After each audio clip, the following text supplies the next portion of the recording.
Okay, I'm going to unmute everyone if I can. Let's see if I can. Yep. Unmute all. Okay, so everybody should be able to speak. Adams? Here.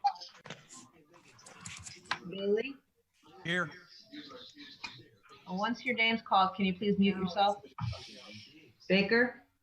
Here. Esper? Here. Cassieri? Here. Case? Here. Cologne? Crockett Hubbard? Here. Dean Shinbrot? DeSiller Fleming? Here. Fitzgerald? Here. Flax? Here. Fortner? Foster? Here. Crickman? Crickman? Gauthier David? Gauthier Lauren? They were in caucus, so I know they're going to be here. Gustafson? Here. Hanscom? Here. Oh, that's a Gauthier, isn't it?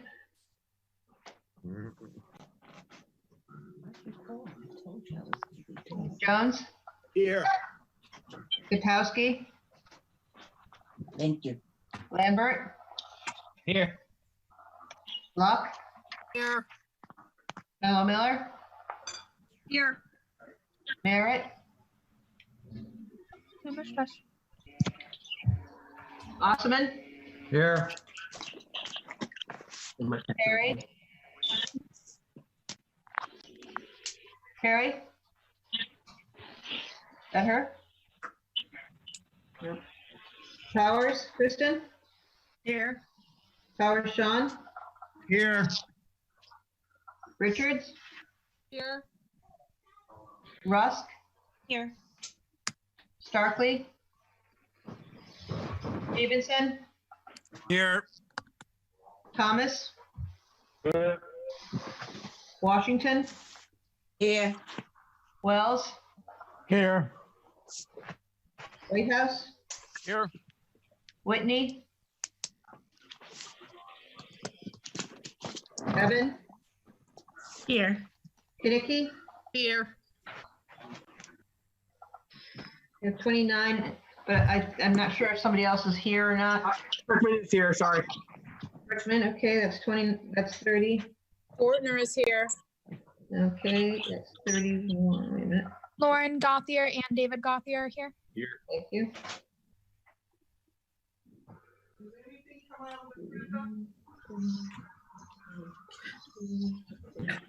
That's 33. Thank you. What, I'll go ahead. call the meeting to order. We have 33 members present, I believe. That's correct. The first item on our agenda is a moment of silence.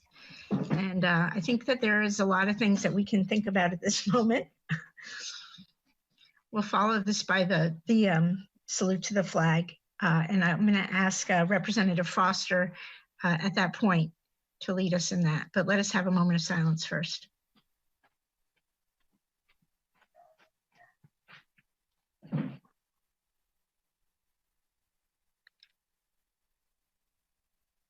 Representative Foster, would you like to lead us in the pledge?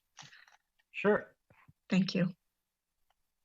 All right. I pledge allegiance I pledge allegiance to the flag of the United States of America and to the republic which stands one nation under under God, God, indivisible, indivisible, liberty, and justice for all. for all.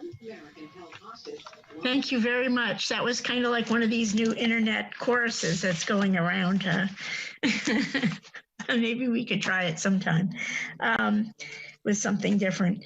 Anyway, thank you for all making it to this meeting. The first item on our agenda after that is the approval of the minutes from our April 8th meeting. Is there a motion to accept those minutes? Representative Chase makes a motion to accept. Second. We have a motion to accept the minutes made by Representative Chase, seconded by Representative Powers, I believe. Yep. Sean Yes. Powers. Yes. Is there any discussion on that? Yes, this is Luck. I was at that meeting and I was listed under the not in attendance.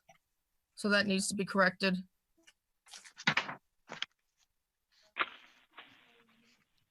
Any other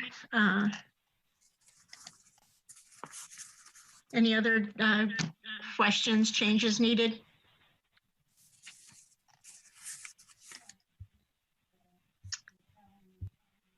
No? Okay, seeing none, we have a motion on the floor to accept the minutes of our April 8th meeting.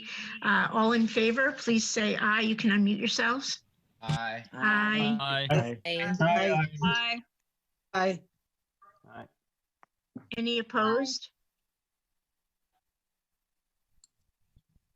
Any abstentions? That motion carries. I'm going to ask you guys to please put your mutes on when you're not speaking because there is a little feedback from a few of you. So if you're able to put your mutes on, that would be great. The next, Ebbin, I yes, see 3695. Is that Roseanne, I believe, on her attendees? I don't know if she got marked as present or not. Did you get that? I thought Roseanne was not going to attend today. I thought she had sent me something that she wasn't able to make it.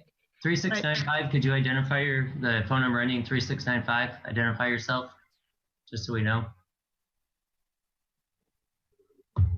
Okay, don't know who that is. Okay. They may be muted. No, they're not muted.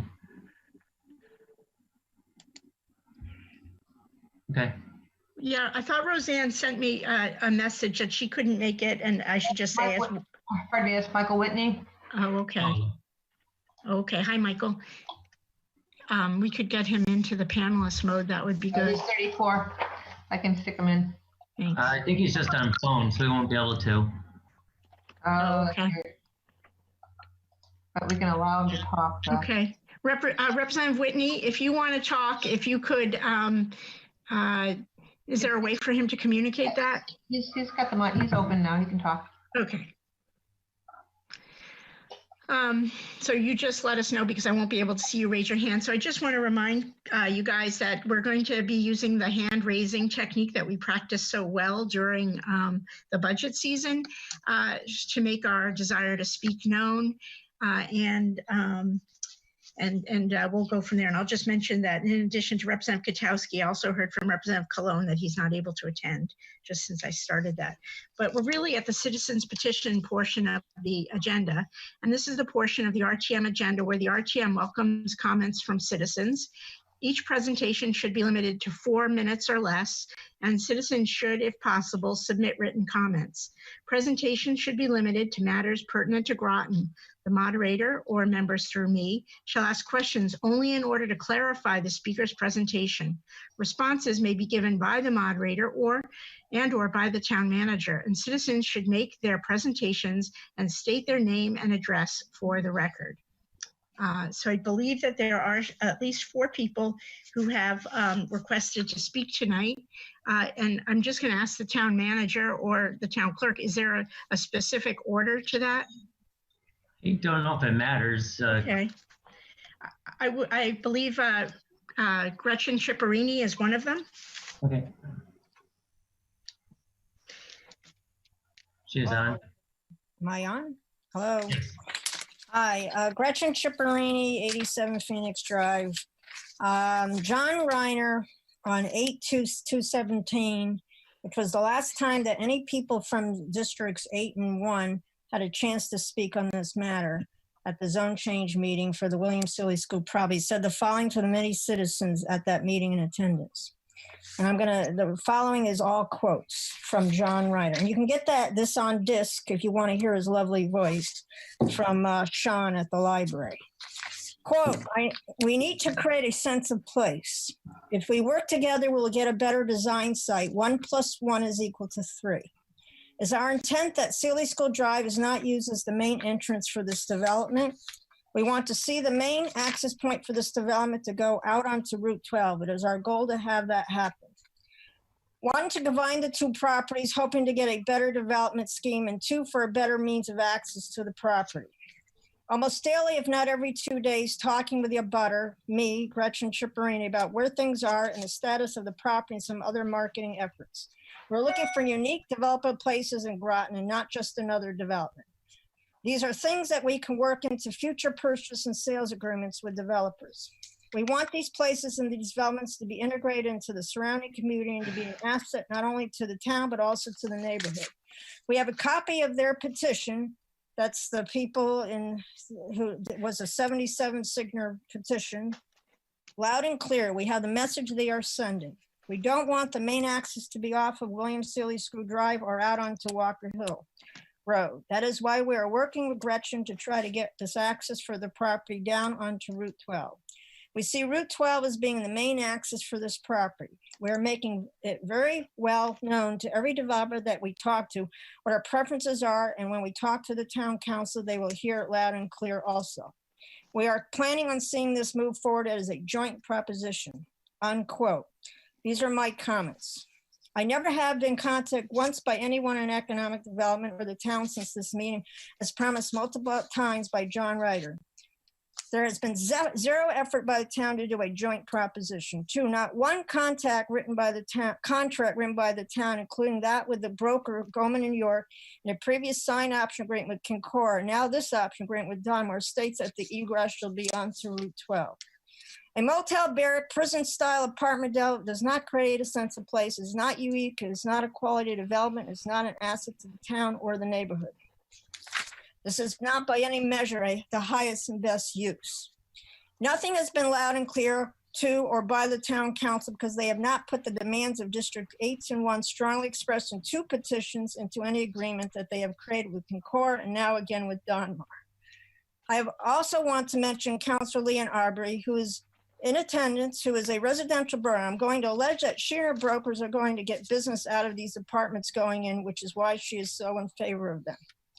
Only an integrated mixed-use project on the Williamskill property, the only property the town owns with this potential, and wrongly planned for the Mystic Oral School property, we should have single-family homes, will provide the largest impact upon improving our grand list and putting Groton onto the map to attract more investment.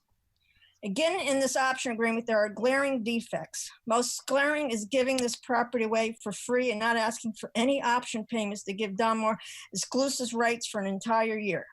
There's nothing to hold their feet to the fire. In other words, they have no skin in the game. As been recorded, as an apparent, the council did not learn its lesson the last time. Yes. You don't hear me? Unprecedented commercial real estate. I've never seen where there is no payments, monthly payments for an option agreement. That's unheard of in commercial real estate. And what this council is proposing to... Hi. Please wrap it up. It's 4 minutes has passed. We haven't been able to speak in 3 years, okay? 3 years. And I think you should allow people, you got 4 people to speak. That's... Point of order. Hi. The agenda posted on the Town of Groton website says that each citizen shall be allowed 10 minutes to speak. I don't know who is speaking right now. That's Thomas Potter. Mr. Potter, please be quiet to say that you're not really part of the body, so you can't call a point of order. And actually, in our rules of the RTM, Rule 9.6 says that the time that the public has to speak under citizens' petitions is up to the moderator, and I've set 4 minutes. Thank you. Representative Luck, did you have your hand up for a reason? Yeah, I wanted her to clarify something, but I guess she hung up or she's not here now. I don't know. She's still on there.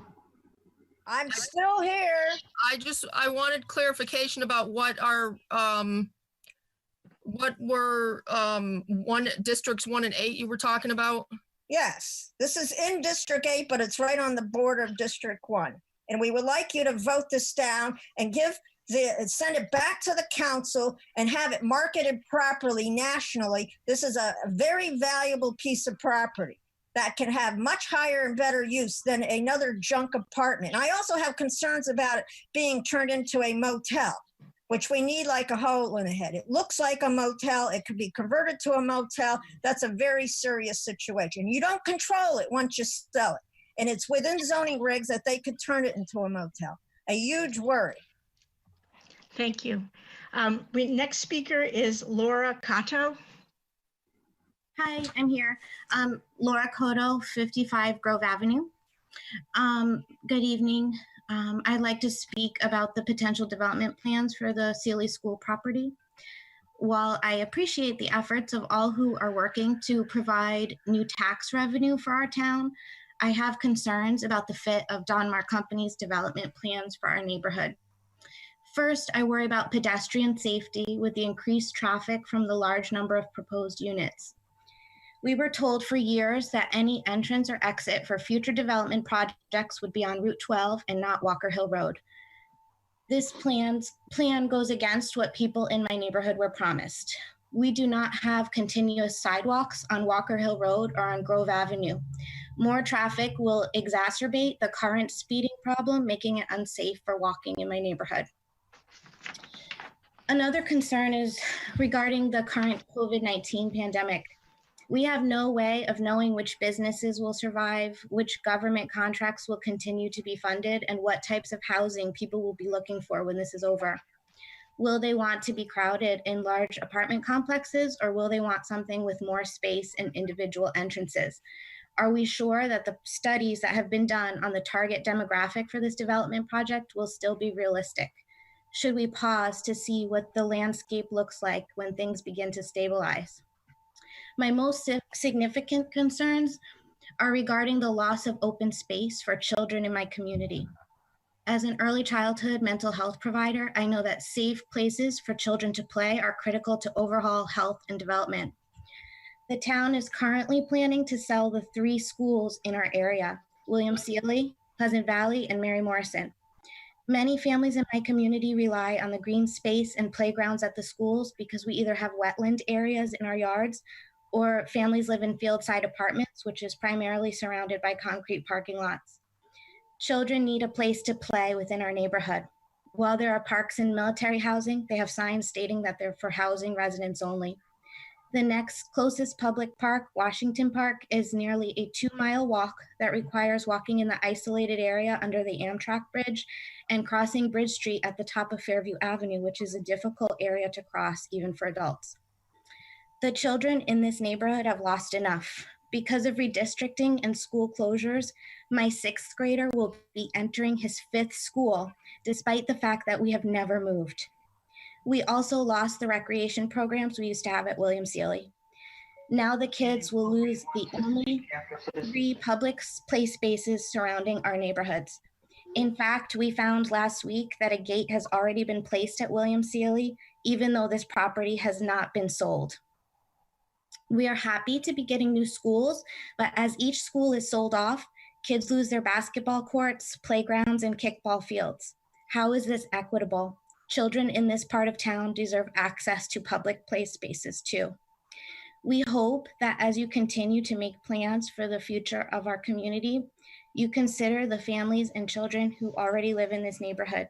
We want to see development and progress, but not at the expense of our kids.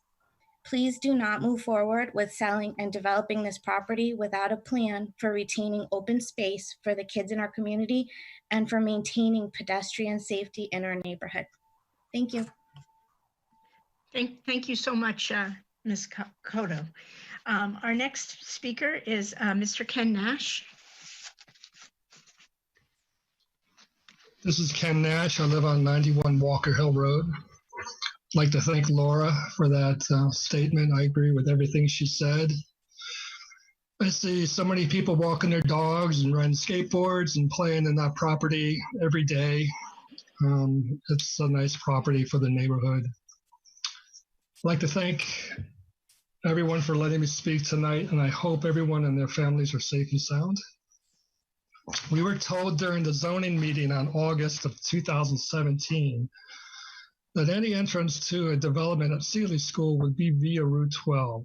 Yet when Donmar unveiled the project in February, we were all surprised to see the entrance on Walker Hill Road, right next to our living room and our gardens. Was this the plan all along to get the easement from the city of Groton? We don't want the main entrance and exit next to our house in a residential neighborhood when we were told that the project would exit onto Route 12, which makes far more sense for such a dense project. The town should keep their promises because people rely on them. Is this the type of project that Groton wants to be known for? I'd like to ask to continue the hearing and vote so more people can make their comments known. Thank you very much. Thank you very much, Mr. Nash. The next speaker that I have on my list is Mr. Thomas Potter.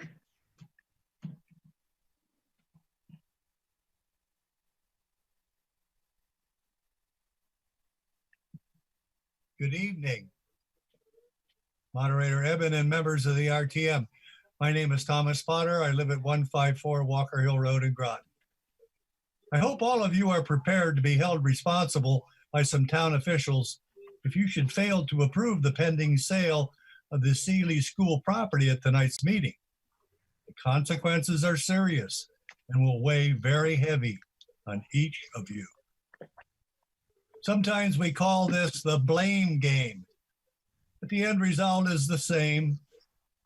Who's going to be held accountable if you cannot ignore certain facts that some town officials have not disclosed to you? Should you find an excuse for the inadvertent omission of certain facts? These additional facts could cause some doubt in your minds about this proposal. These town officials have your best interests at heart. They just don't want to bother you with the details and make you feel like you might want to second guess the basis for their decisions and recommendations. Then there's the Freedom of Information Act. The time does not allow any deliberations about that radical and intrusive thing. And please just forget about the Code of Ethics.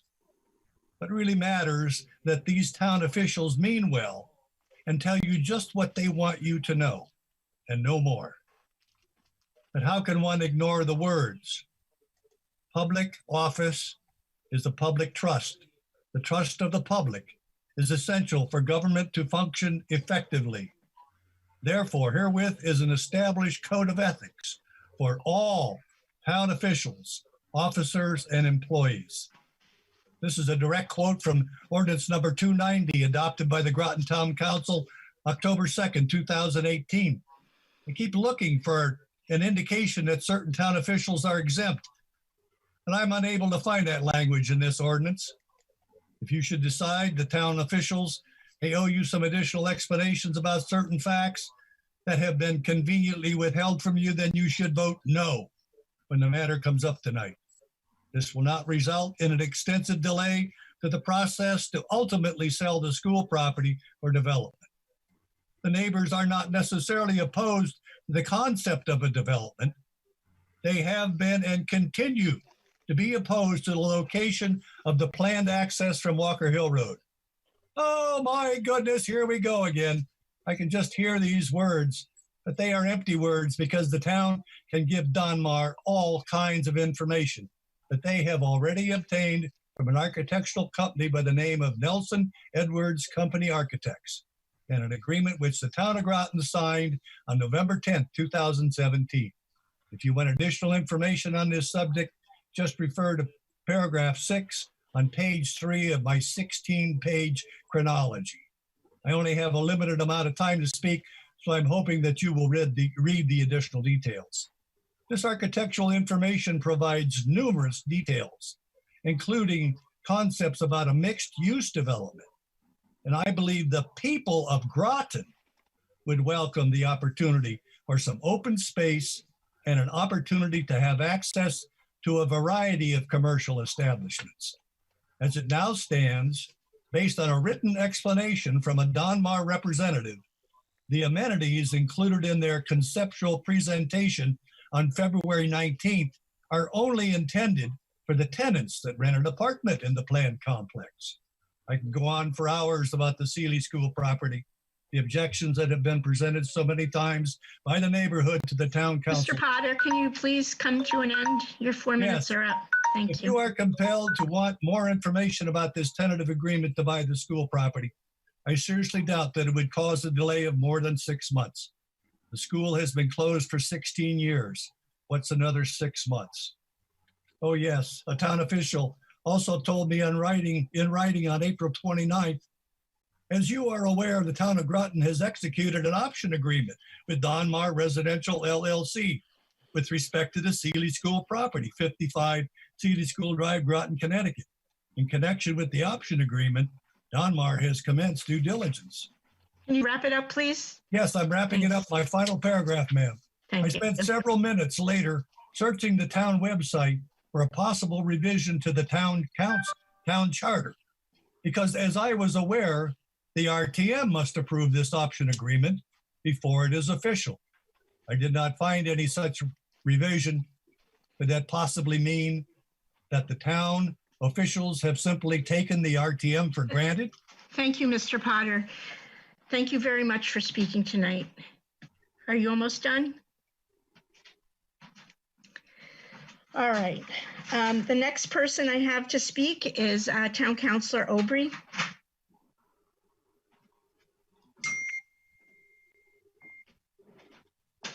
Representative Baker, did you want to speak? No. Okay. Town Councilor Aubry?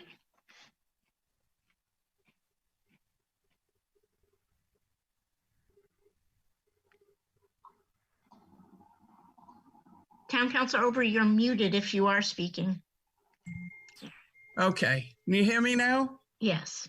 Okay. Good evening. This is Leanne Aubry. I live at 8 Vista Point Road, not far from the project that's the subject this evening. I had not planned on speaking, but after listening, I decided it might be advantageous to share a few things. I'll try to do it quickly. First of all, I was very pleased to be asked to be part of the review committee as different projects have come in. I was asked because of my experience as a real estate agent in over 40 years. I want to make it very clear, I have no monetary return from any of these projects. I sell residential properties, houses and condos. I do not do anything the size of what's being built, and they have their own personnel that will be doing their marketing. In reviewing the different projects as they come forward, we, of course, look at the project. If it's of interest, we look at the financial. We look at their past experience. We look at whether their projects have been taken on well or if there were problems. It's a long process that we go through. We then try to choose the best option for the property. I just want to remind people that when we were elected 3 years ago now, one of the things that we said that we were going to work on was doing something with our schools that had sat empty for years. We've made a diligent effort to do that. Things have been moving along quite well. We certainly did very, very well with Groton Heights. We have a very good prospect for Ledyard, Colonel Ledyard School, and the list goes on that we're working on. We want to make it so that we have housing that appeals to a different type of clientele. And these structures are going to do that. They're basically something that you see now in your larger cities. They're wonderful. They contribute a great deal to the community. We would love to be able to have an entrance on Route 12, but the adjoining property owner has made that an impossibility. To the best of my knowledge, every developer that have come in has talked with the adjoining property owner, only to be turned away so badly that some have walked away. I'm very, very happy that we have a very reputable person now for this project. I would like to tell you, though, the drawings that you're seeing now were the first concept That is not how the true concept is going to look. It's been improved greatly. It doesn't look like anything like a prison or anything like that. It's very attractive. You have to build something that people are going to want to live in. The amenities that go with it are very, very pleasant. I think we have a wonderful opportunity for Groton, and I would ask you to look at the bigger picture. This goes on the tax rolls. It'll help us. We have to continue to do everything that we can to keep our taxes where they are. We're going through a very, very difficult time. We're very fortunate that we have some projects that are ongoing. So please think about it and think about the positive. I do know we have a few people that are very upset about it and continue to go on, and I respect their right to do that.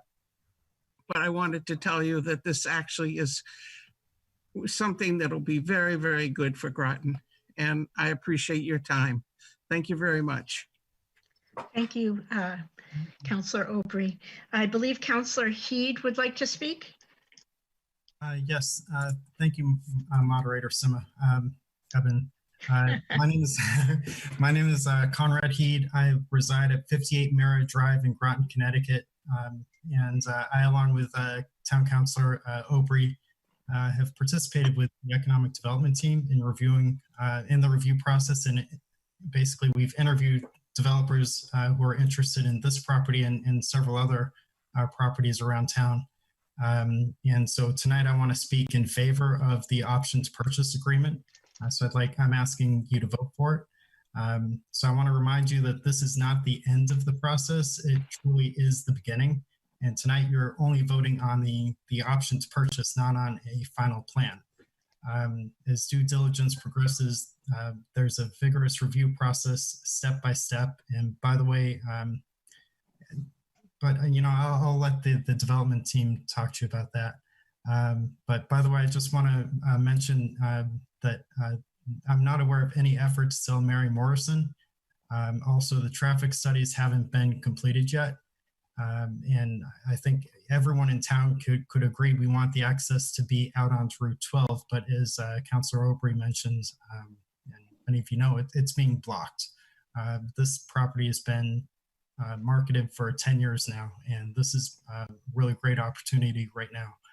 So another concern I heard is making this possibly multi-use, but without that access, without access to Route 12 and the concerns of the neighborhood regarding traffic, this is really a non-starter. It can't be mixed use. Residential may have a handful of cars passing through every hour, but you look at the parking lots of, say, CVS, and it would be a handful of cars every minute. So it has to be residential. It also has to be kind of a big project given the location and the school property in order to cover the costs.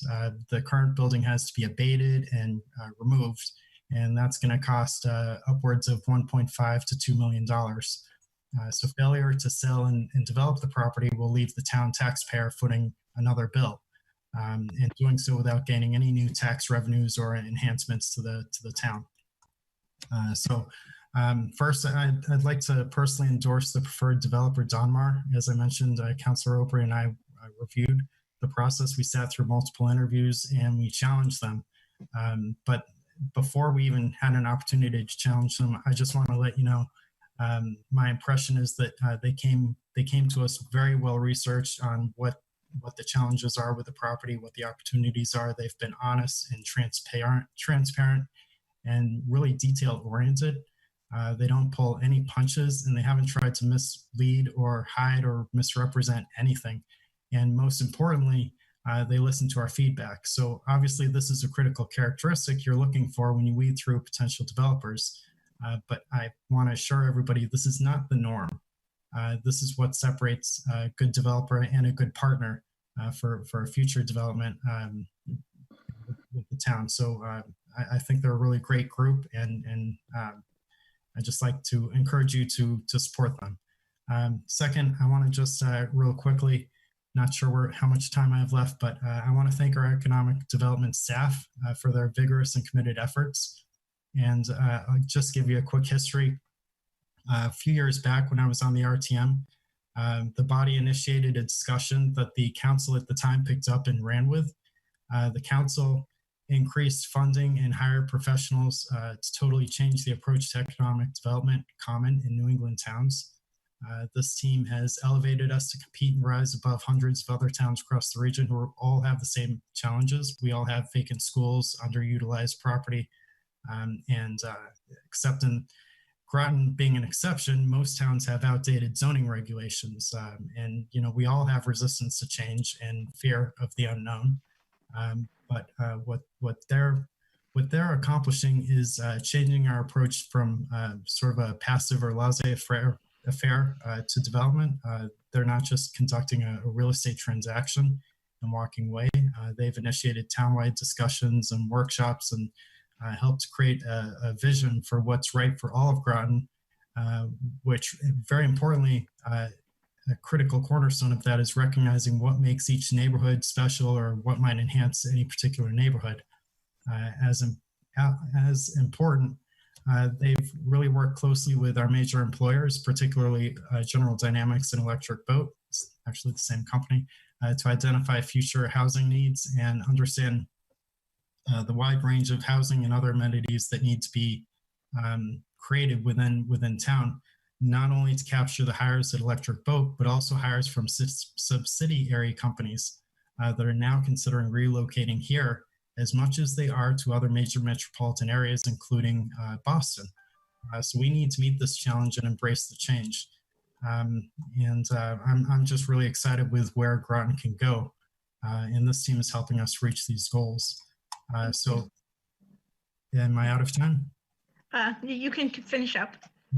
So to make sure we do not sell town properties just to anyone and let whatever be developed, or worse, let it sit untouched or paved in another multi-acre parking lot. They have completed a comprehensive, our team has created a comprehensive market research and developed a process that challenges all potential buyers to prove they have a vision, a sincere commitment, and the professional and financial wherewithal to carry it out.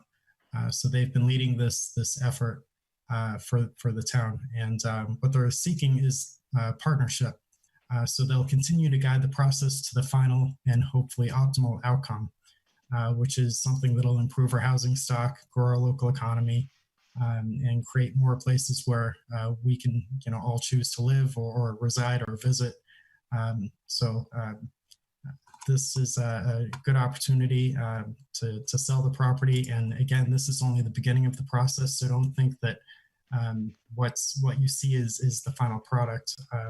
But when you're looking at it tonight, take note of the amenities that they're proposing. That's really what sets this particular proposal apart. It's not the style of the building or even the layout, but the amenities they have are things that you find in places like Boston, Washington, D.C., even right down the road in New Haven.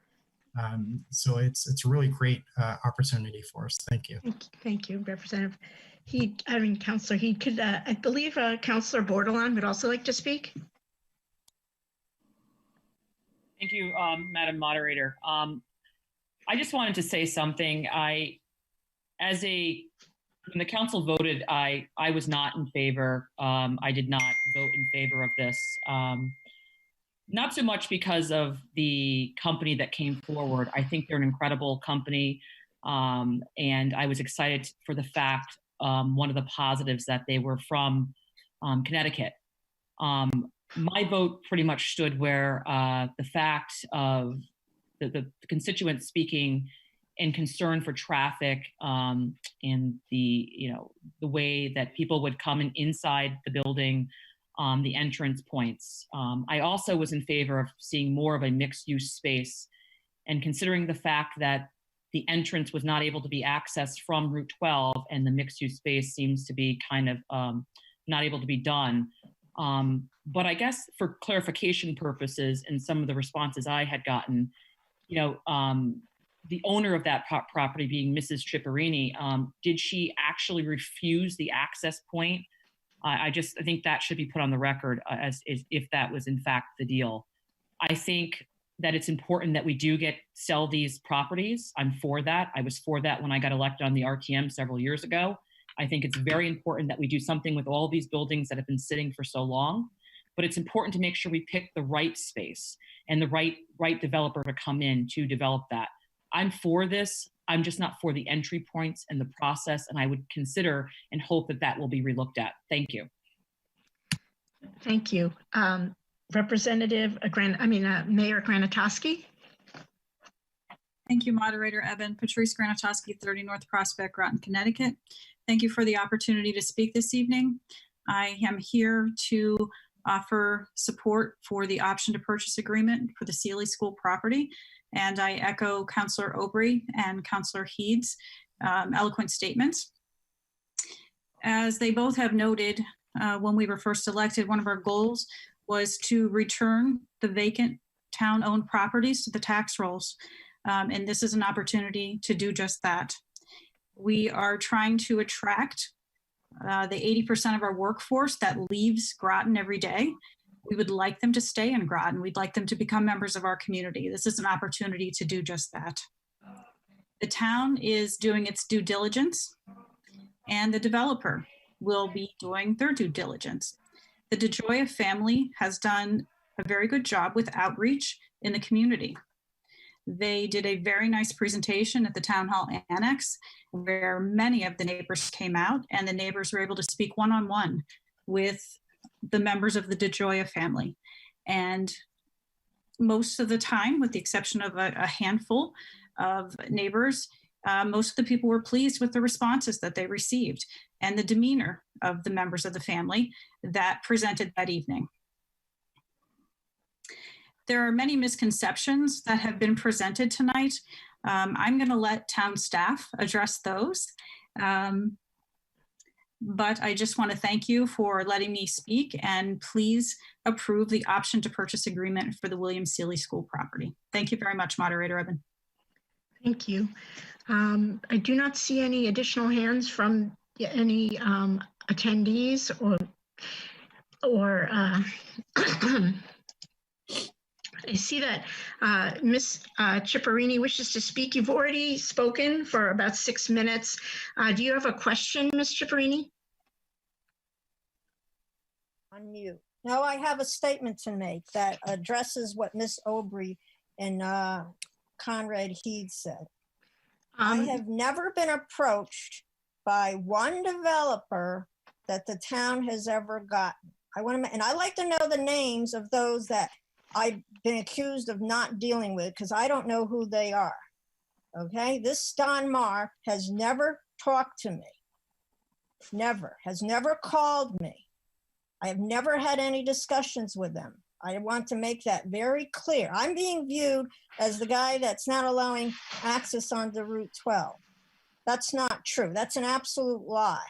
And I want to make that very clear. I was not contacted by Concora, who you did an option agreement for, or by the second company there, Post Road Development, and this outfit. Your staff, town staff, Mr. Reiner, never gives them and tells them you have to talk to Ms. Chipperini.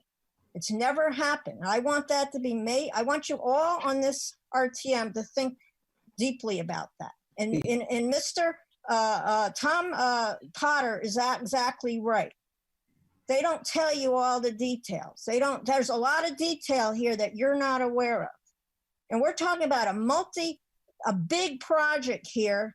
And it's very pathetic that we're not putting more effort in that. And the citizens have had very little opportunity to input. Thank you very much. Okay. Well, you don't want to hear it, but that's, there is a time limit because we would Bible.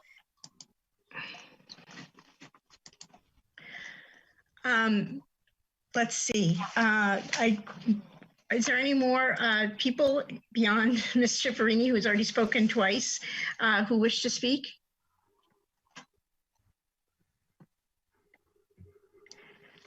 All right, seeing none. I have a few communications.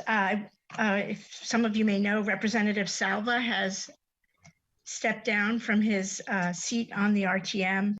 We have, I should have said this before, a new member. We want to welcome Joan Konicki.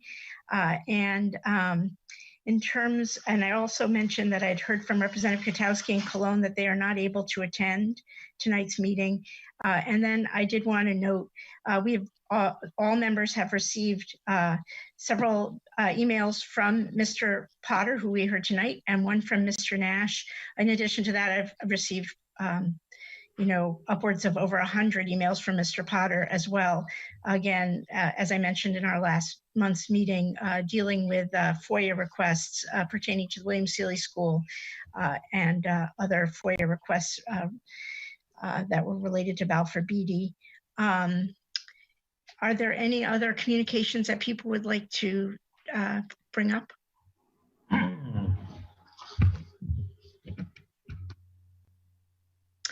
No. Okay, seeing none, let's move on to the report of the town manager. Good evening. 1 second, please, as I just misplaced my notes. Okay, here I got it. Just to mention that we do have the developer with us tonight, and he will be addressing, and that he has indeed spoken with Ms. Chipperini, as well as our first preferred developer and he indicated they spent over 5 hours in one meeting speaking with her, but Don Mark can address later. Financials. Fund balance as of April 30th, 2020, approximately $23 million fund balance, 18% of the FYE 2020 general fund adopted budget. Contingency was appropriated at $350,000 for the year, with the current balance of $239,481, including pending transfers, which would also include that fourth quarter transfer. Capital Reserve Fund is still at about $1 million. It's been there for quite a while. Just to mention, as we all know, the state is looking at a partial reopening next week. We did hold, and I'm sure I'll let Paige go into more detail. We did hold a webinar with businesses yesterday to give guidance on what the governor's executive order means, as well as our rules. The city co-hosted and went over their rules and trying to make sure people open up safely. And then for the town offices, we are looking at plans for when we can gradually safely reopen. The first step is we're going to get plexiglass shielding in the appropriate locations. Once those are in, I see access to most departments. The goal is around June 1st. The library will start, though, being curbside service around that point. It'll be a while before we get to people inside the library. And the senior center will continue on for a while, just providing takeout meals to the senior population. That's what I have. And Paige Bronk is actually here tonight to give an economic development report. Thank you. Mr. Bronk? Good evening. This is Paige Bronk, the Economic and Community Development Manager for the town. Monthly, we do provide a written report regarding economic development.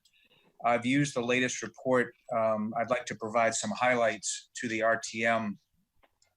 This has been an unusual time for a lot of people, including us, as a result of COVID-19.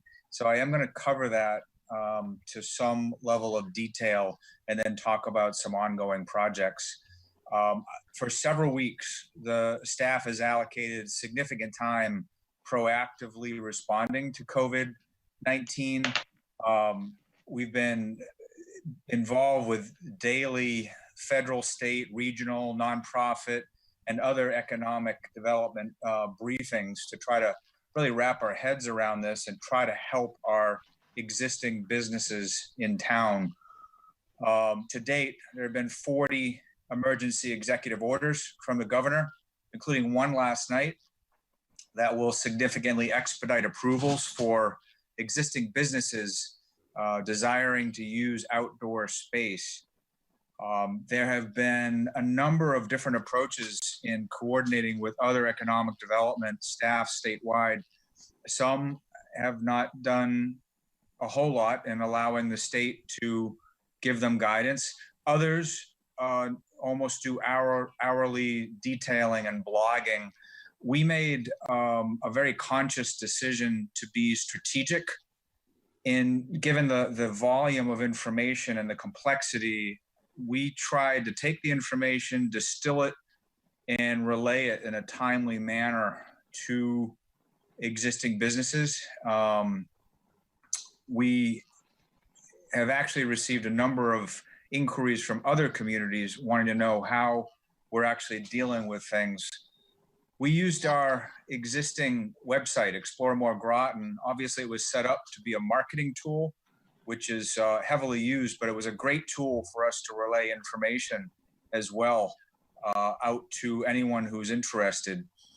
And to kind of back test whether or not that worked, for the month of April alone, our website metrics indicating volume and visitation and time spent on Explore More Groton, they were up 88% month over month. So we think that that's a pretty positive indicator that that tool in relaying the information has been most helpful to those in need. As the town manager indicated, we're really ramping up for the May 20th Reopen Connecticut timeline, and that is focused on outdoor retail and dining and other uses as well, other businesses. Yesterday, we did hold the Groton Business Reopening Zoom event, well attended by a number of people, and I think there were a lot of comments positive as to the help that had offered.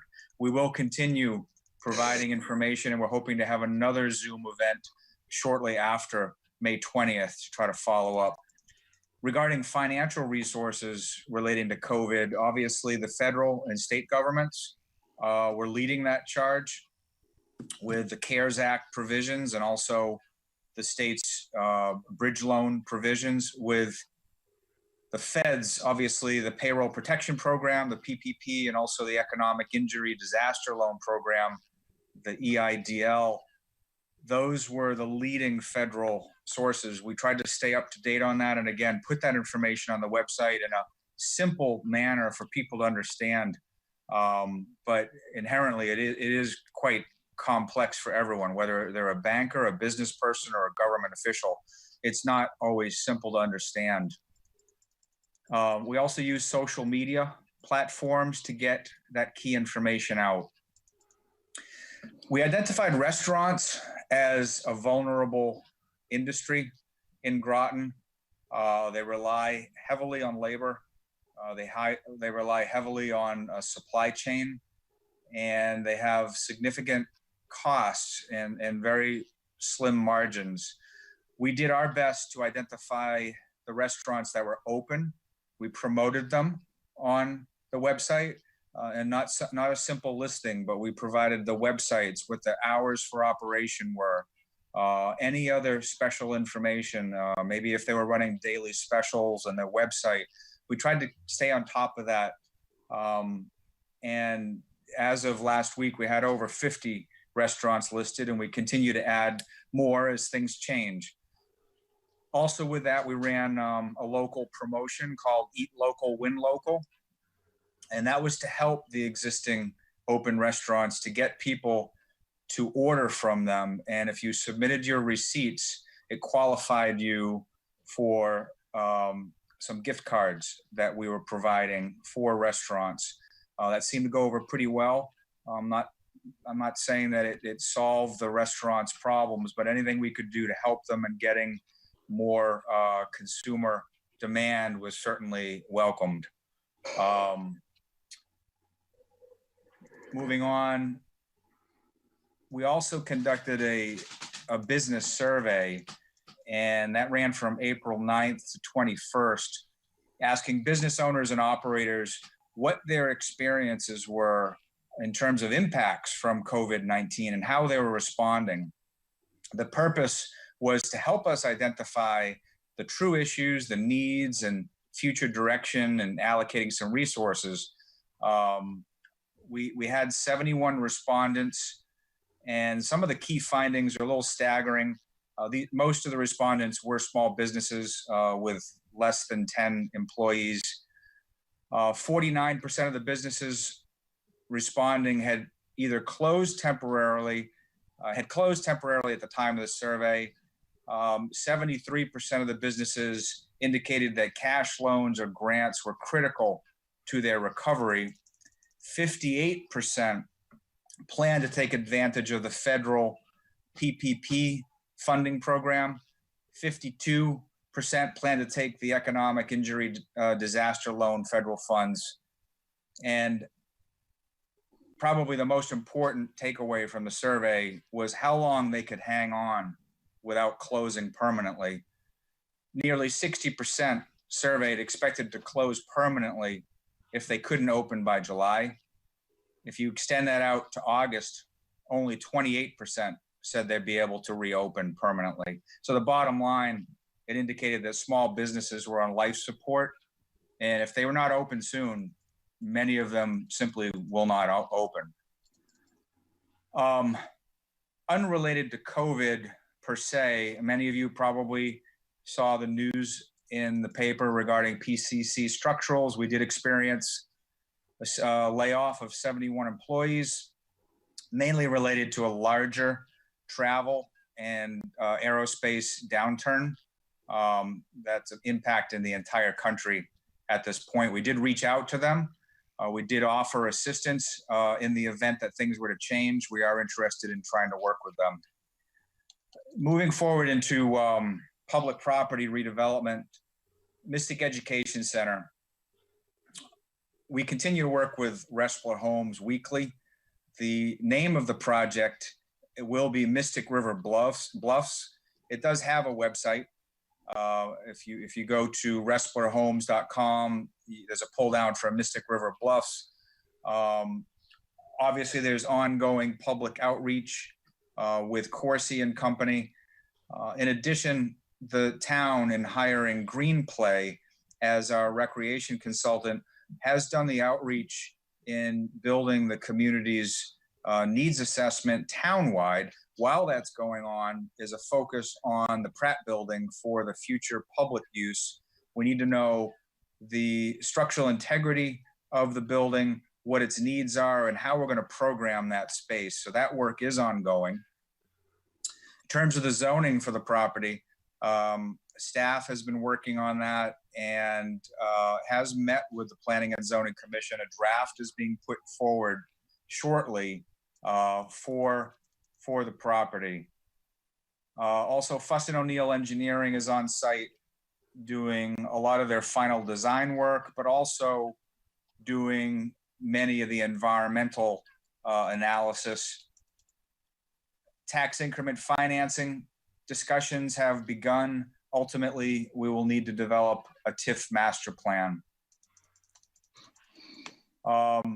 Moving along, Groton Heights, we're still awaiting the final review of the purchase and sales agreement. There are no problems with that project, but it has been slowed down mainly as a result of Thayer Mahan's fast growth. They're landing contracts, federal contracts, and also private contracts that really have them stretched. They do need this space as their world headquarters. And then, of course, we're dealing with the COVID situation, but we are in regular contact. That project is moving forward, although people don't see any physical activity. Sealy School, I think we've had conversations. That's also going to be addressed a little bit more later in the agenda. Colonel Ledyard School, we have finalized all of our interviews. The panel does have a recommended preferred developer. We've not released that name just yet. That information will be forthcoming, but we're pretty satisfied in selecting a developer and a use for this property, which is not far. It's about a half a mile away from Electric Boat. The last project that I'll touch on, Pleasant Valley School, we have received significant interest on that. Even during this COVID situation, we continue to get inquiries. We have done showings. We had previously planned on issuing an RFP in the spring, but as a result of the pandemic, we've decided to delay until summertime. I think that pretty much summarizes my update. Thank you. Thank you, Mr. Bronk. Are there any questions from RTM members?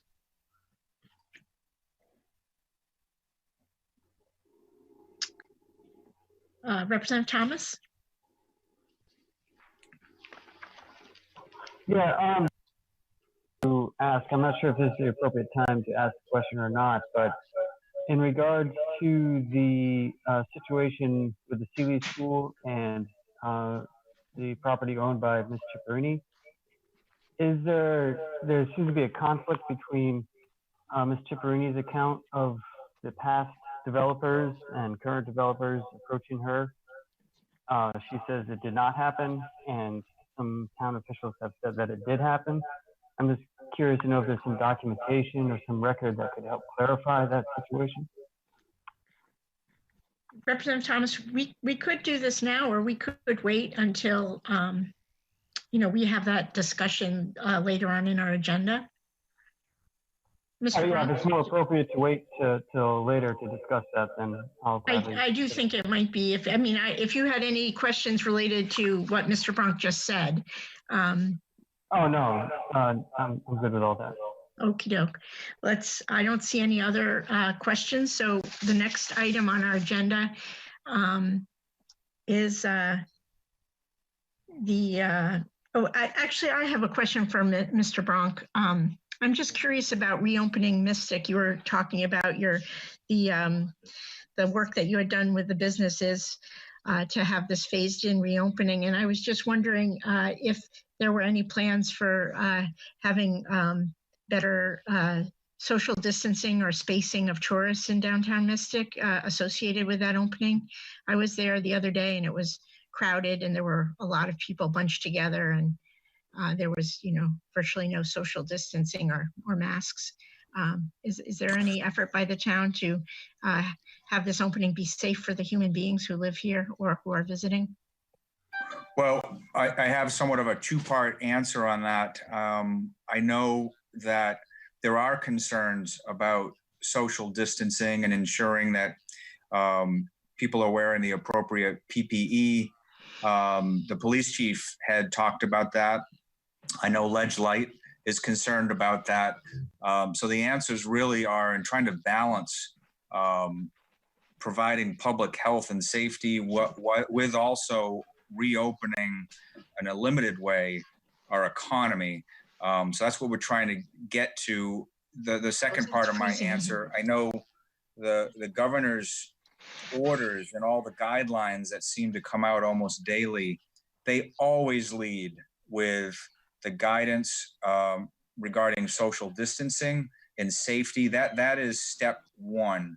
And then the further guidance dealing with business reopening is step two. So they're trying to integrate those. No matter what happens with the businesses reopening, all of the public health and safety requirements come first. And that is the foundation from which all future businesses that will reopen will be based upon.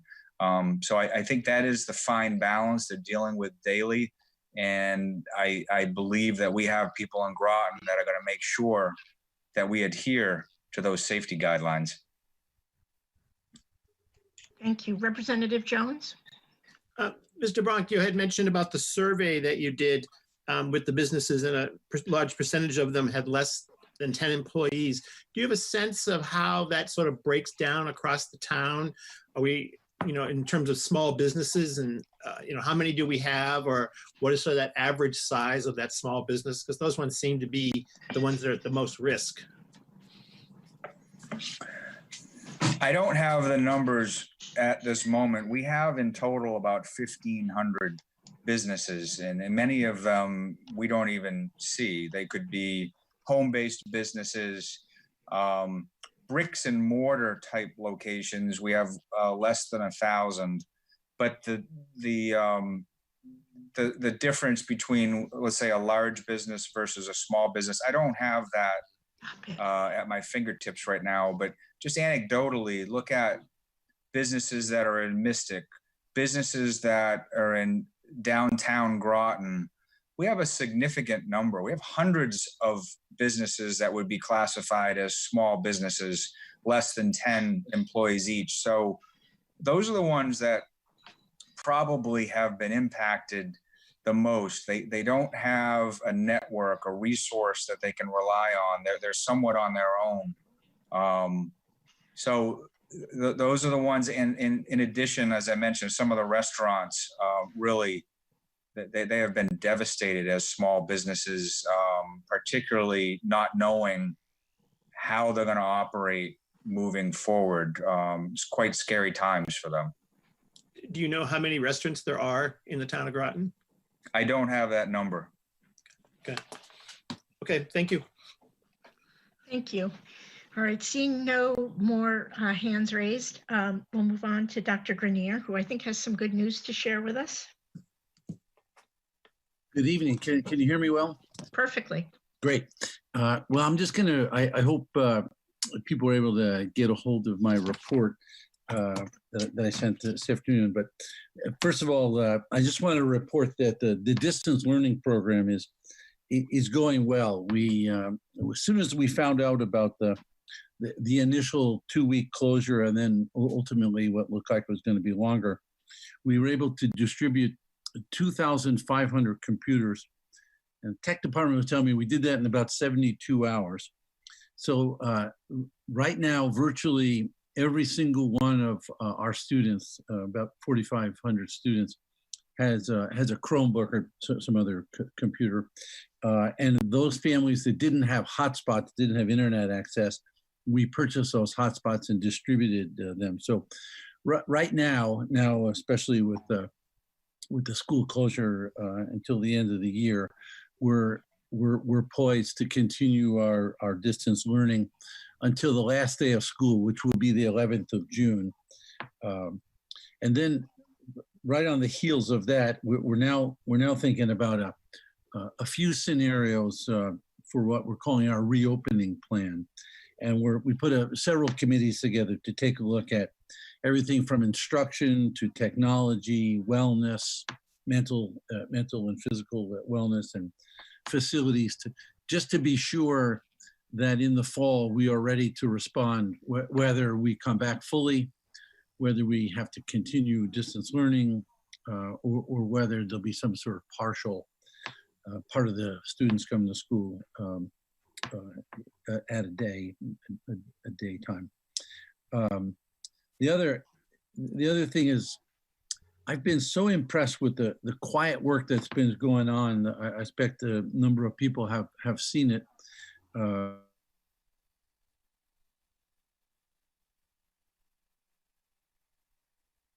Dr. Grenier, I think we lost you.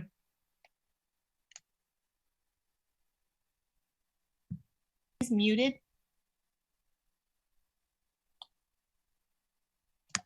Dr. Grenier? There you go. Yeah, I think you muted yourself by accident, perhaps. Oh, geez, I didn't touch anything. Okay, I don't know. Where did I leave off? I don't know, sorry. Oh. Well, I talked about our distance learning. Did you hear that? You were saying about quiet work. Oh yeah, okay, good. All right, sorry. so I don't know what happened. I'm sorry. Hopefully it'll come through. Does that sound better?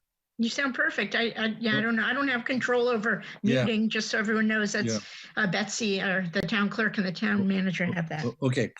Yeah, I was saying that there's a lot of quiet work going on, and I think people have seen it around town. The middle school is nearing completion. We're about 7 weeks away from a June 30th substantially complete date. And then of course we'll take possession of the building then, and then have our school opening on the 1st of September. The other work that's going on is the design work for the 2 elementary schools. And for those of you who have driven by either West Side or Cutler, you know they've actually started the excavation. So those projects are off and running, and it's really been remarkable. Despite the pandemic, the construction workers have come every day and continued their work, and really quite remarkable. The other thing I wanted to report is our childcare program, the Treehouse program, is set to open on the 22nd of June. We're following the guidelines from the Office of Early Childhood, and we anticipate having two programs, one on each side of town. The other thing is I've been working with Jerry Locken, and we are prepared to host all the summer camps that Groton Park and Rec typically host, and those plans are ongoing. And the other interesting thing is that right from the beginning, in mid-March, our food service folks jumped in and have been distributing meals at 3 locations, 3 days a week. But each day, Monday, the students are given meals for Monday and Tuesday, and then Wednesday, meals for Wednesday and Thursday. Then on Friday, 3 meals for Friday, Saturday, and Sunday. So students are being taken care of 7 days a week, which has amounted to about 2,200 meals per day. And that we will continue because, of course, we have the summer meals program. So I don't anticipate any kind of disruption of that. And then lastly, we are planning a kind of a drive-in movie theater, for want of a better term, graduation on June 19th. And we got a very nice, generous offer both from Pfizer and from EB for use of their large parking lot, and seemed like EB was a better fit. So we are planning a pretty memorable graduation. The kids will remain in their cars, and we've gotten approval from the Leadville Health District. So we're off and running on that, and so that's my report, and I'd be happy to answer questions. Thank you, Dr. Grenier. I do believe that Representative Mello Miller has a hand up. Sure. Thank you, Moderator Ebbin, and thank you, Dr. Grenier. Dr. Grenier, I first want to thank you for all that you've done for the students in Groton with this pandemic. It has been wonderful, and I really, in particular, appreciate the parade that was held. I heard great things about that. It was wonderful. I don't think there was a dry eye in the house for many parents, including myself. So I do want to thank you for encouraging the teachers and staff to interact with the children. And I have questions about the reopening plan. First is, are you anticipating an increased need for paras or extra staff as a result of this epidemic in the coming school year?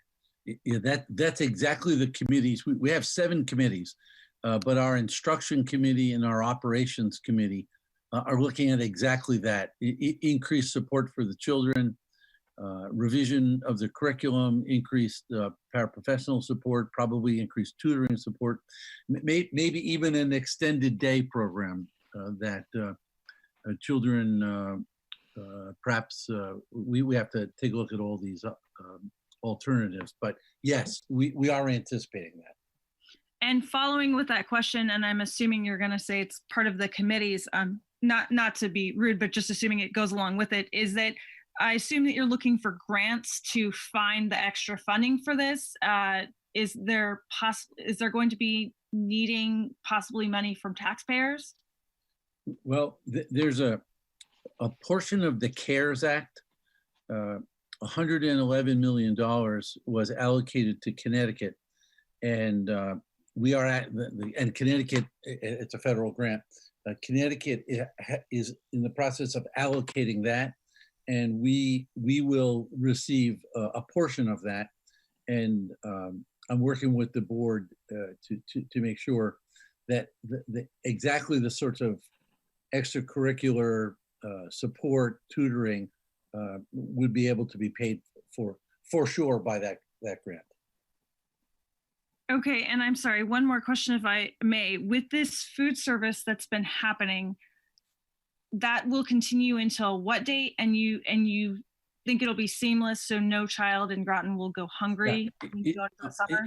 It will continue throughout the summer, and then we'll pick up when school starts. Yeah, it's basically a year-round program. And this has been funded from the state, correct? Especially from the U.S. Department of Agriculture. Okay. Thank you so much, Dr. Grenier. You're And keep up welcome. the good work. Thank you. You're welcome. Representative Whitehouse. Thank you, Madam Moderator. Yeah, so a couple things. First out, the parade. I went through my daughter goes to Mary Morrison, and that parade was fantastic. I heard it was fabulous. Yep, yeah, I was very impressed. And the computer distribution also, as I said, we went through that process, and it was very efficient, and it was better than we expected. We frankly we're expecting a challenge, and it was easy, and it was very well organized, and so definitely kudos on that.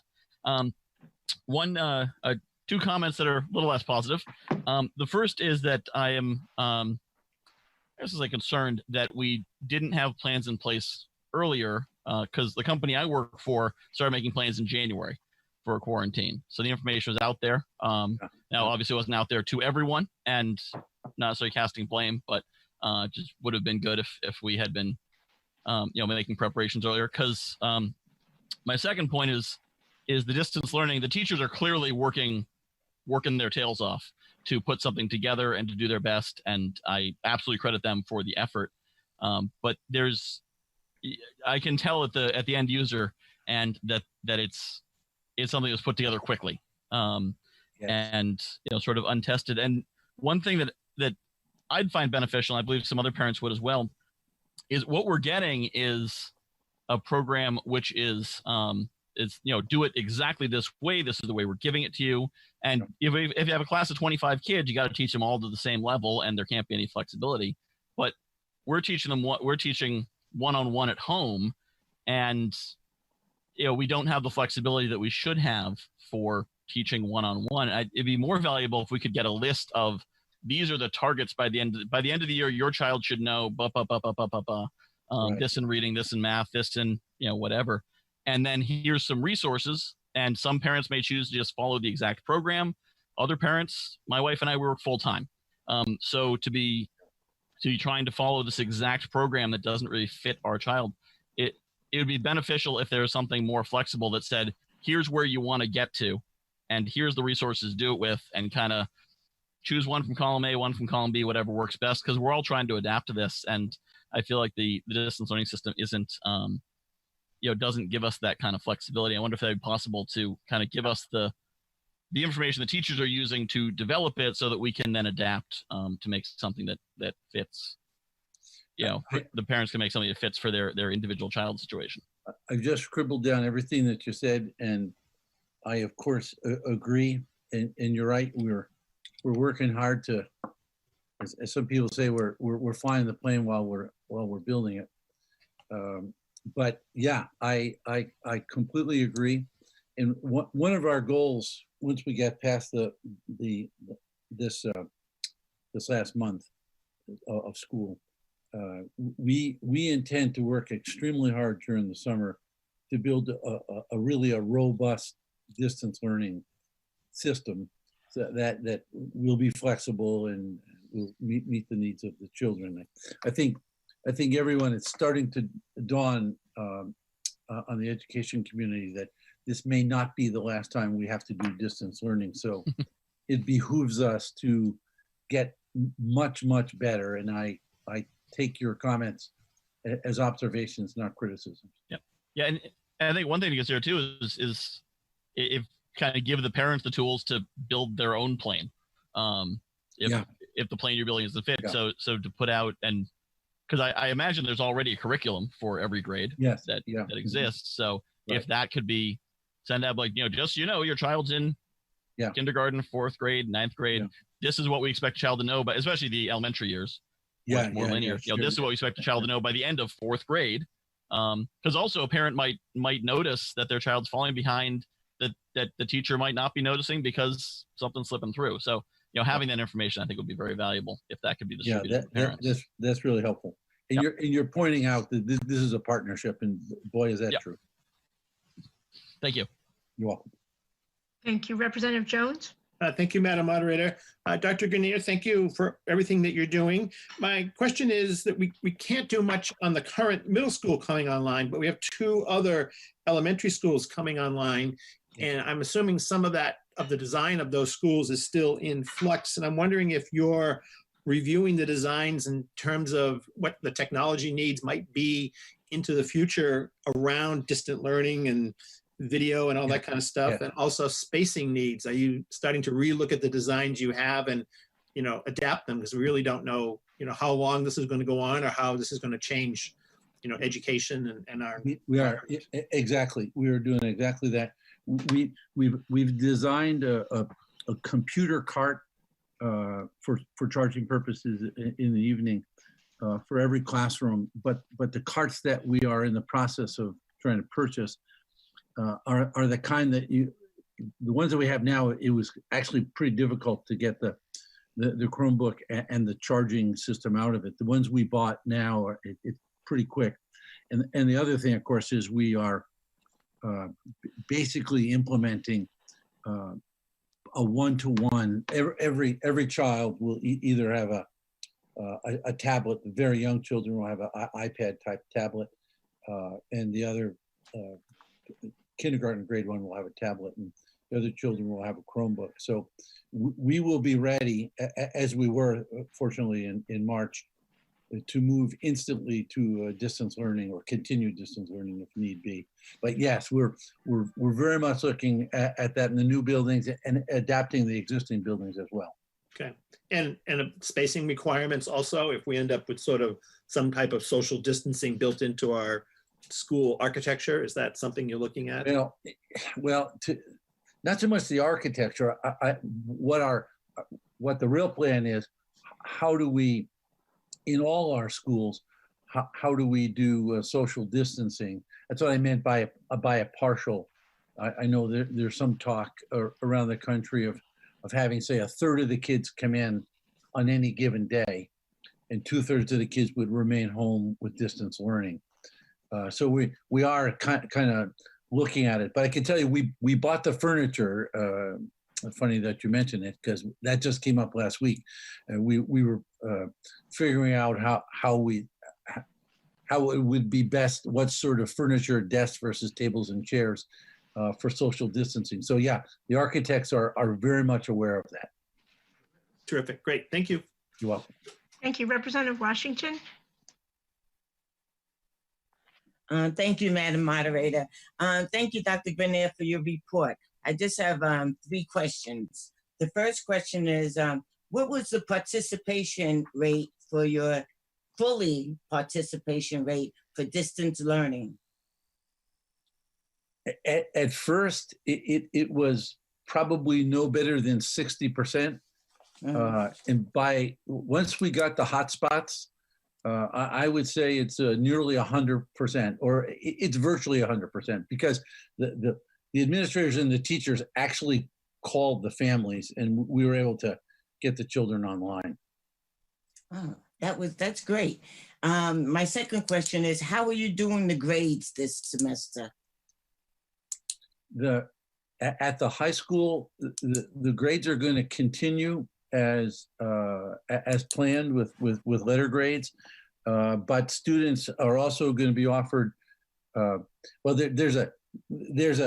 frankly, there's kind of a leniency. We know that this distance learning, although we had 3/4 of the grade in, the distance learning was not as successful as the first 3. That's for sure. First 3/4.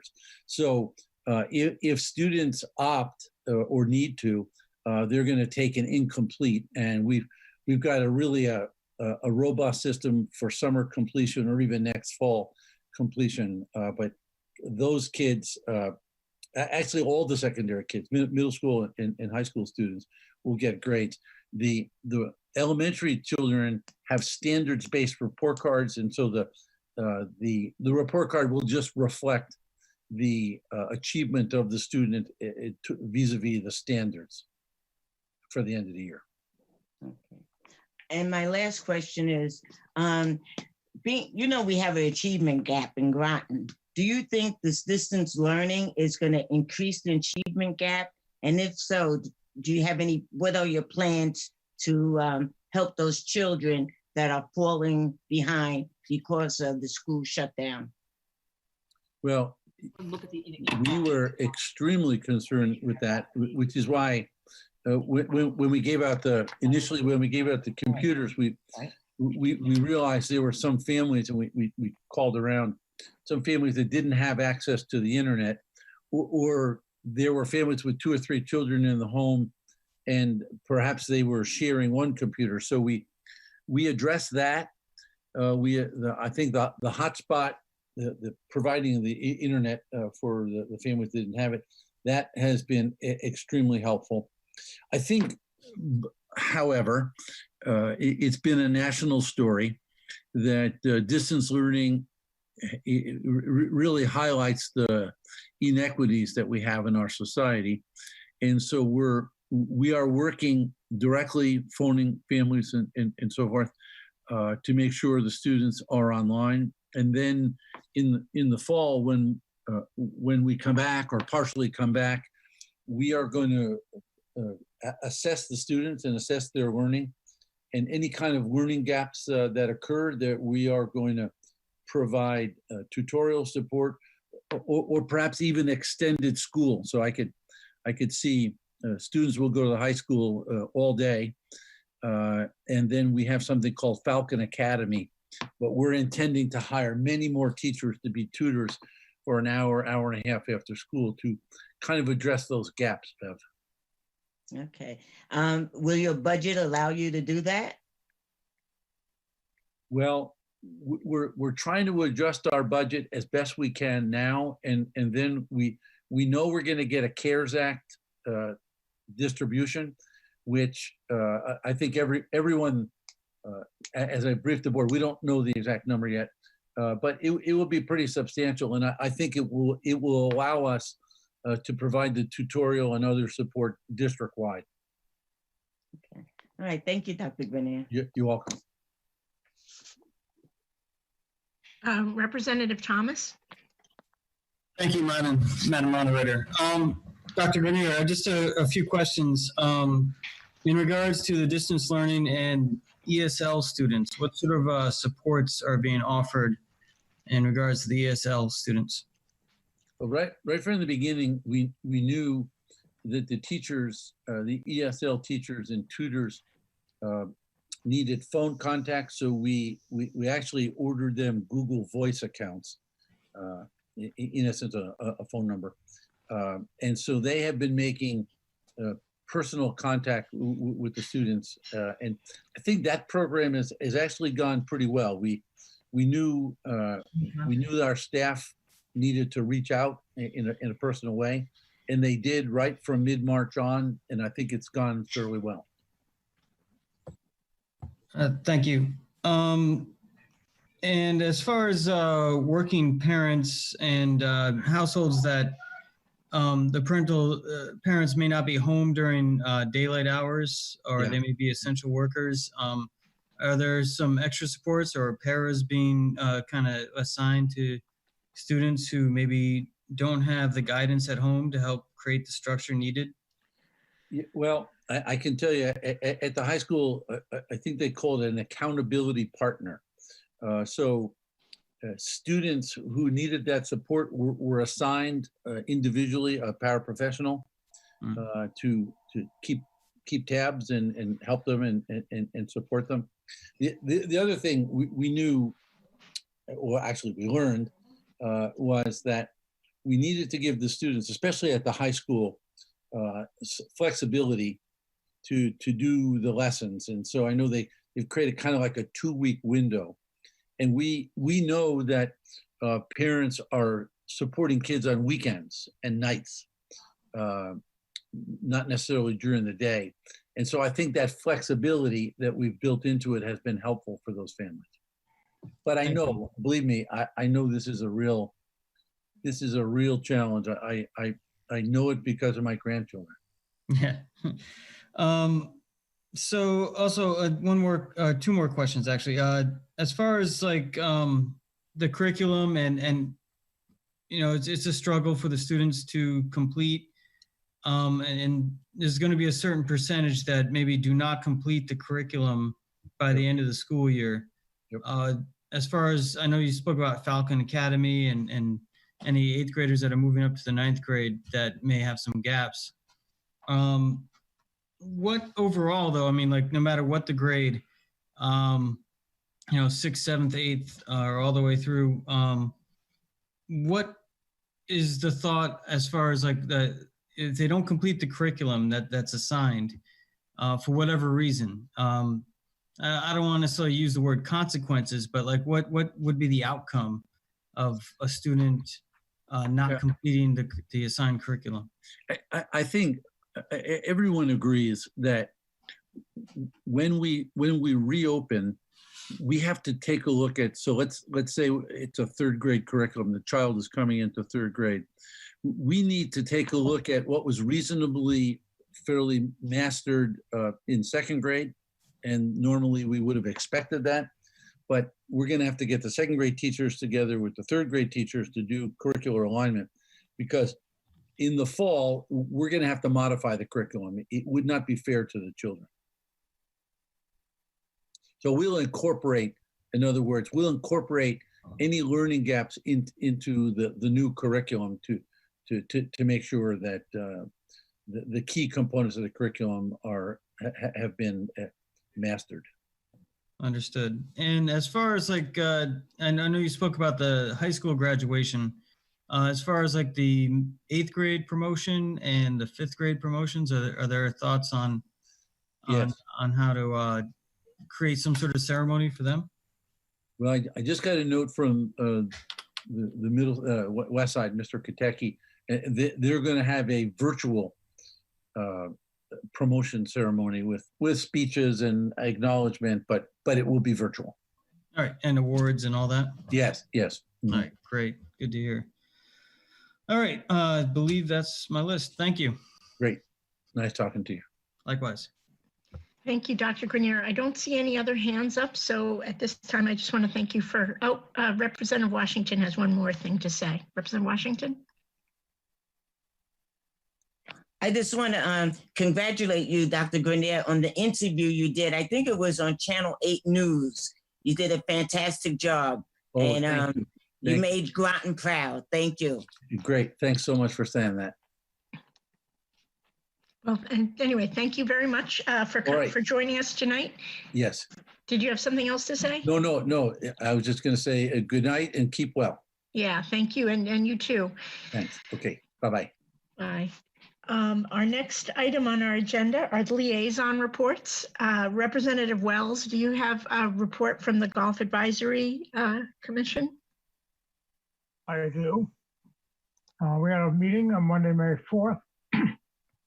And I can report that despite April revenue being down 7% over last year and 18% below the prior 4-year average, our fiscal year-to-date revenue remains 6% greater than last year and 1/3 better than the 4-year average.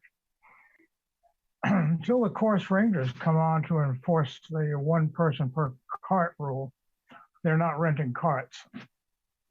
Not only are they losing the typical $9,000 a month cart rental income, but a number of players are declining to book tee times when they learn they have to walk. With the apparently irresistible temptation to double up on carts removed, golfers are adhering to the other protocols, knowing that carts aren't all they could lose. And I think it's starting to look like golf may be the only game in town this summer. Season passes are selling nicely. The green fees are comparable to neighboring courses. While our green fees are comparable to neighboring courses, our season passes are less expensive.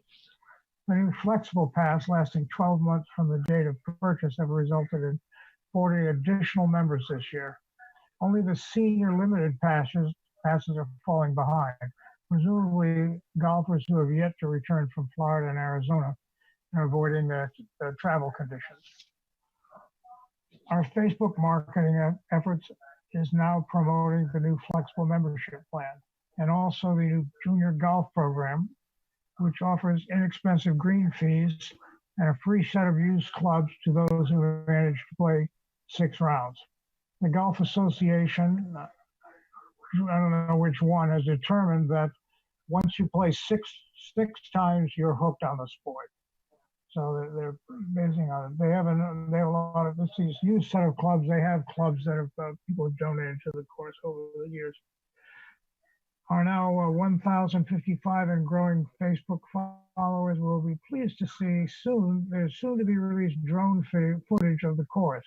With the airport temporarily closed for repairs, they were allowed to get a drone up in the air to film the course. And that's all I have to say. Thank you very much. Thank you, Representative Wells. Representative Casper, did you have a question for Representative Wells? Yes, I did.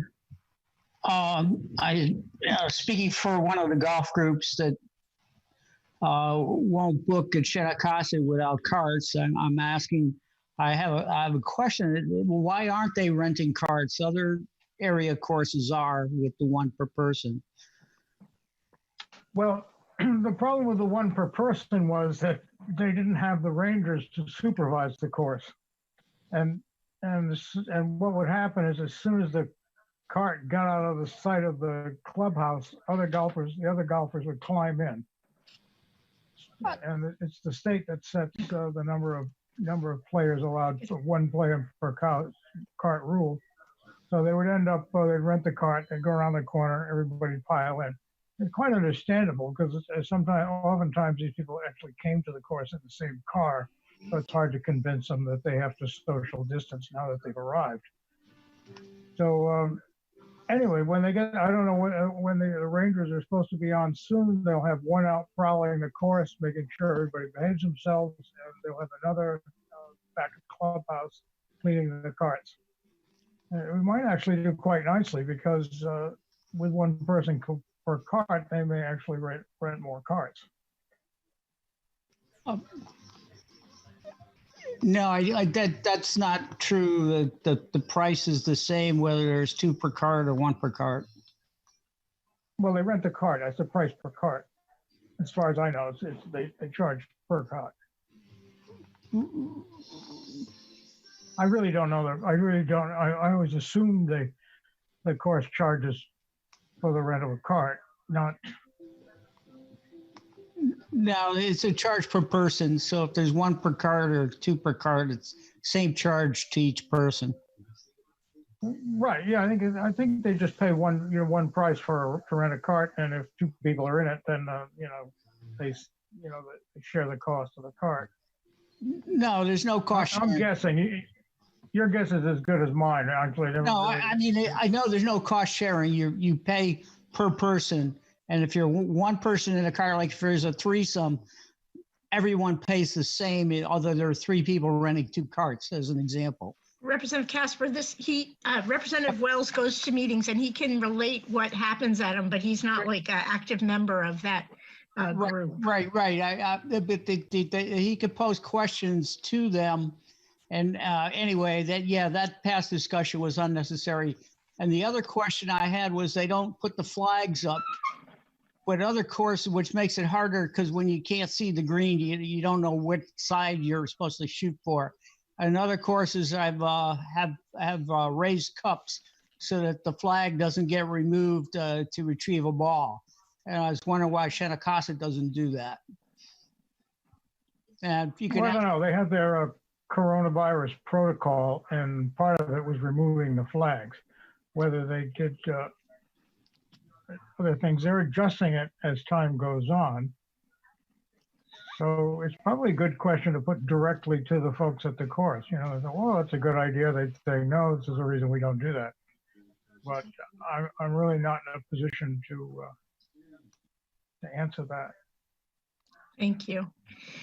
All right, we have Representative Rusk with the Economic Development Commission. Did you have anything to report? I do. Thank you, Moderator Ebbin. I attended the meeting on Thursday, May 7th.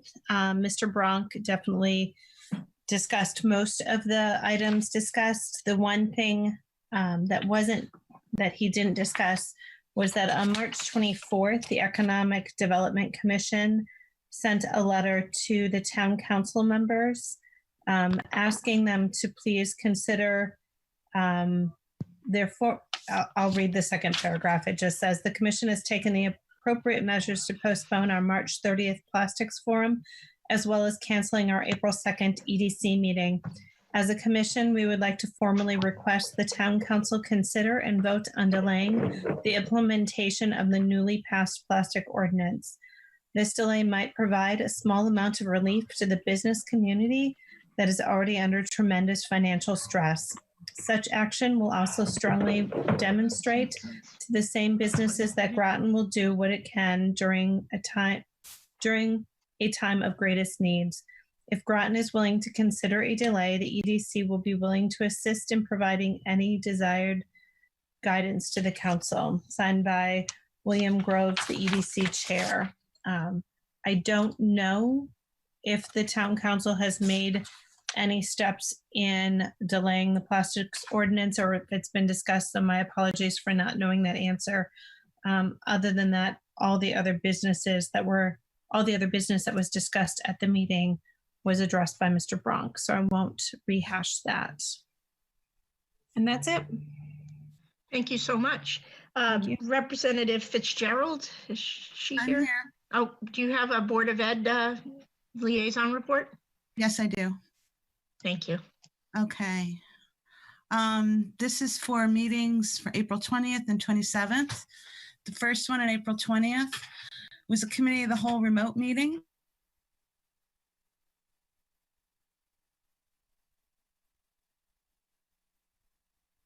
Representative Fitzgerald, you're muted, or we lost you for a second. Could you repeat whatever it is you're saying?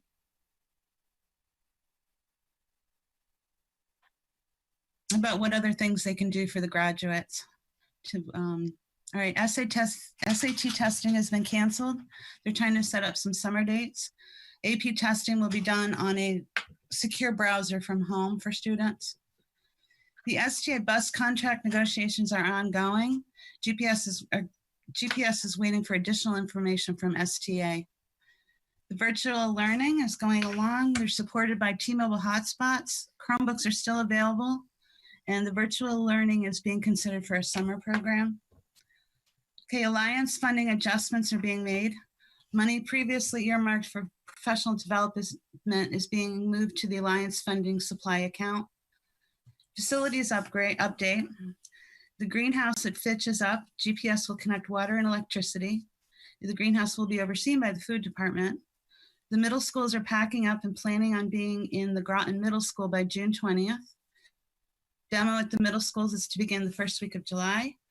Virtual tour of Groton Middle School is available on GPS 19 and the GPS website. The Malone and McBroom redistricting progress, they aren't progressing because they're still collecting data. Okay, the April 27th, the regular meeting was held remotely. The BOE recognized Beth Horler for a Lifetime Achievement Award from the Connecticut Education Association. Superintendent Mike Grenier reported that the Connecticut Education Commissioner is working on a reentry plan, that they're anticipating 83% or $850,000 of current funds for the Title I funding from the state of Connecticut. Graduation plans must be approved by Ledge Light, and Governor Lamont will set a date for reopening on May 20th. The Assistant Superintendent Susan Austin reported that hiring for 2021 school year, they need a full-time special ed teacher at Butler, and Fitch needs a part-time literacy specialist. More on distance learning. They're working to identify academic needs for 2021 school year for extra support, summer programming through distance learning and camps if possible. The Fitch grading for the rest of the year, there will be a pass-fail option. That was decided on at this meeting, but changed. No Friday assignments for special activities. They continue reaching out to parents. They're hoping that flexible plans can give students time to complete assignments. They're doing assessments for grading, and summer school, they're hoping for additional learning, and there are no finals. They're continuing to go slow and grow. The hotspots have been set up. and they're communicating with parents for all grades. That's ongoing. And PPTs are going to go virtual by secure Zoom meeting. Business manager Ken Knight reported on the object code summary, and I had anyone who looked at the minutes, this is a typo. It's not 700K that they're over budget, it's only 7K. So it's only $7,000. The health insurance account is on budget. The bus contracts still haven't provided the district the information that they've asked for. The negotiations to date indicate a cost avoidance of $313,000. The building and ground manager reported that Groton Middle School will be completed within 9 weeks. They're moving from the old middle school and it's going well. They're resurfacing the tennis courts this year, and bids went out May 11th. The hallways at Charles Barnum are being painted. The greenhouse at Fitch is getting water and electricity. They're doing roof repairs and machinery repairs. The following motions were made and accepted. They approved a transition kindergarten pilot. They approved funding for cafeteria staff to be paid out of Board of Ed budget for the rest of the school year. They approved 4 non-removal renewals for 1-year contract staff. They recognized National Teachers Day of May 5th, National Teachers Week, 3rd through 9th, May 3rd through 9th, National School Nurses Day, May 7th, and National School Nurses Week, May 6th through 12th. Now, I sent out meeting minutes, or a report for their regular remote, or not regular, this is Committee of the Whole remote meeting. I sent those this afternoon. They reported on opening of schools. They went to, Mike Grenier participated in a roundtable discussion with the governors. And the 2 big things were they must be flexible and have to look at a hybrid learning model. There will be a return to school roadmap and task force. The committees will need to address the following, among other things: testing, class sizes, masks, cleaning, social distancing for students and staff, accommodating pre-existing or medically fragile conditions for students and staff, operations, finance, technology, instruction, facilities, and transportation. There is a new elective at Fitch to be offered in 21-22 school year of African American and Latino studies. That is an elective, and the state is requiring that we offer it. Fitch updates. The CIAC, which is the Connecticut Interscholastic Athletic Commission, I think it is, they have a minimum standard for their athletes that they have to pass 4 classes. Fitch is going to change that standard, so they have to pass 5 classes this coming year and then 6 classes the following year. Supportive measures for academic and disciplinary infractions will be made. Coaches are to monitor the grades, and they will be getting out information to explain the changes to students and families. There are some bell schedule changes at the high school. It'll be the same schedule every day with AB days to continue. They will change the Tuesday early dismissal to full day. They will have 4 rather than 3 class periods. And this will offer increased time for staff collaboration, scientifically research-based interventions, staff and data team meetings. Now for the graduation, it'll be held drive-in movie style. It'll be at the EBH lot or the annex lot to accommodate cars and social distancing. Traffic and security will be needed. The graduation and the graduation committee and administration is working with students to, or not with students, they're working on other ways to recognize graduates. Legislate has approved this plan. There will be no exiting of your vehicle, and it will be 1 car per family. They're also covered grading. There will be no grade below 65 this year, no pass-fail. Incomplete grades can be expected 2021 school year. The counseling department is keeping track of students that have academic and mental health needs, and they're trying to be flexible with all the students. As far as summer programs, the state of Connecticut has not issued guidance, but Groton Public Schools will be asking for a waiver. And as far as Alliance funding goes, the state has given Groton Public Schools permission to shift professional development funding to the Alliance supplies account. And that's it. Thank you very much, Representative Fitzgerald. That was really detailed and comprehensive. Thank you. You're welcome. Representative Mello Miller, do you have a report for the Parks and Trails Commission? I do not. Okay. And Representative Chase, do you happen to have a report from the liaison, the Board of Ed, Town Council, City of Groton R.T.M Liaison Committee? There was no meeting, no report. Okay, thank you. That was my thought on that too. Just checking. Let's see. The next thing on our agenda after liaison reports is to go to the Finance Committee, which I believe has had a meeting. I think everyone received those minutes, at least I did. And so Representative Washington, would you like to read the minutes? Okay. The RTM Finance Committee meeting was held on Thursday, May 7th, 2020 at 6 p.m. via Zoom. The meeting was called to order by Chairperson Beverly Washington. Present, Representatives Clarence Casper, Chase Foster, Roseanne Katowski, Wilma Lambert, and Sean Powers. Also present was Town Manager John Burt, Director of Finance Cindy Landry, RTM Moderator Sima Ebbin, RTM Representative Kathy Chase, Town Clerk Betsy McCousher, and Director of Planning and Development Services John Reiner. Absent was Representative Bruce Flax. Unfinished business, none. New business, 4.1, 2020-239-3, FYE 2020, fourth quarter transfers.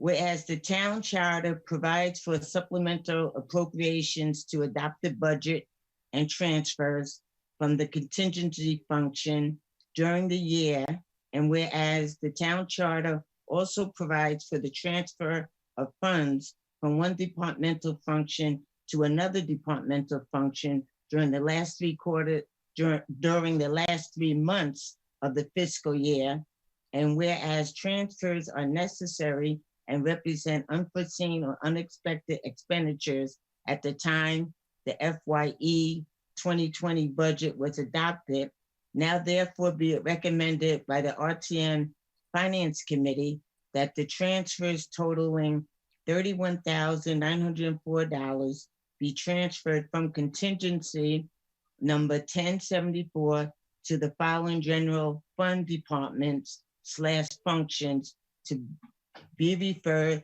to the full RTM for approval. Planning and Development Services, number 1046, $16,904. And that's for the retirement of a long-term employee and parcel appraisal for grant application. Insurance and claims, number 1070, $15,000. And that's for increase in coastal property insurance coverage, public official liability, and unemployment. I missed that. Unemployment something. Unemployment claims, I guess. It could be insurance too. Yeah, unemployment insurance costs. Motion made, thank you, moderator. Motion made by Representative Powles, seconded by Representative Foster. The discussion, Director Landry reviewed fourth quarter transfers with committee. The breakdown of transfers are as follows. Planning and Development Services total $16,904, which $14,404 is for retirement of a long-term employee and $2,500 for parcel appraisal for grant application. Insurance claims total $15,000. There was an increase in coastal property coverage of $5,000, which is about a 7 to 10% increase. Public official liability increase of $2,000, which is a 3 to 5% increase, and unexpected employment cost increase of $8,000. And that totals to $31,904. After this transfer, there will be $239,000 in contingency. Then the committee asked questions. The first question is there a limit to sick time and vacation time an employee can accumulate? I wrote no in the minutes, but I'll have to amend the minutes because Director Landry said, yes, there is a limit to the sick time and vacation time an employee can accumulate. So that has to be corrected in the minutes. The second question, is there a way to cap the amount of sick time and vacation time an employee can accumulate? And the answer was only through negotiations can this be accomplished. The third question is the unexpected unemployment cost increase due to COVID-19? And the answer was not at this point. This cost is not related to COVID-19. Director Landry said that she does not know the impact now. The town is usually billed a couple of months in arrears. The town will probably know the impact after July 1st, 2020. Motion to recommend approval of fourth quarter transfers FYE 2020 totaling $31,904. Again, was made by Representative Powles, seconded by Representative Foster. The vote was 6-0, and that passed. The next item was the William Saley School Property Option Agreement.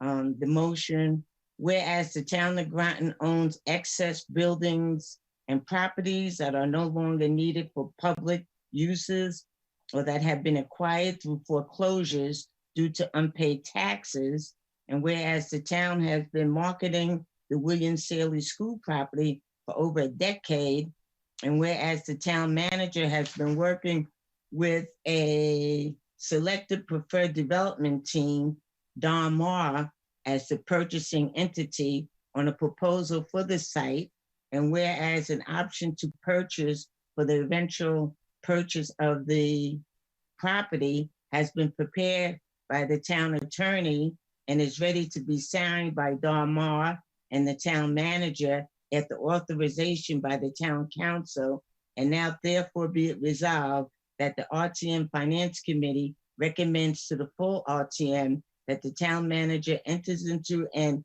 option to purchase agreement with Don Marr for the William Saley School property.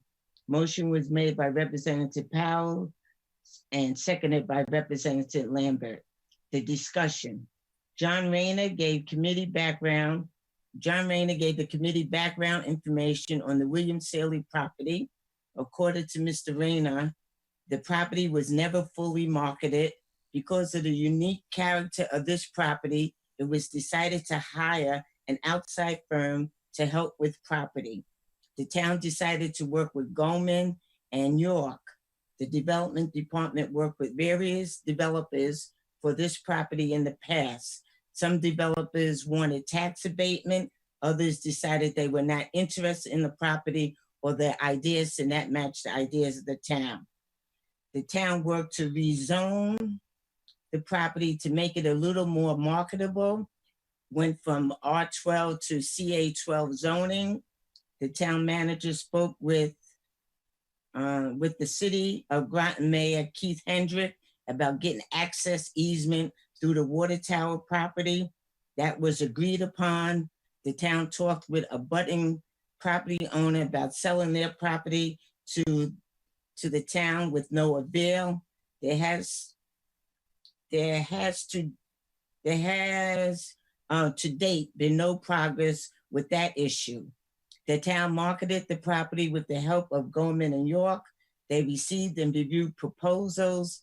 Developers were interviewed by interview committee. Don Marr was selected. They were not asking for tax abatement like most other developers. Representative Powles congratulated John Rayner and John Burt on doing their jobs and getting this sale done. Representative Powles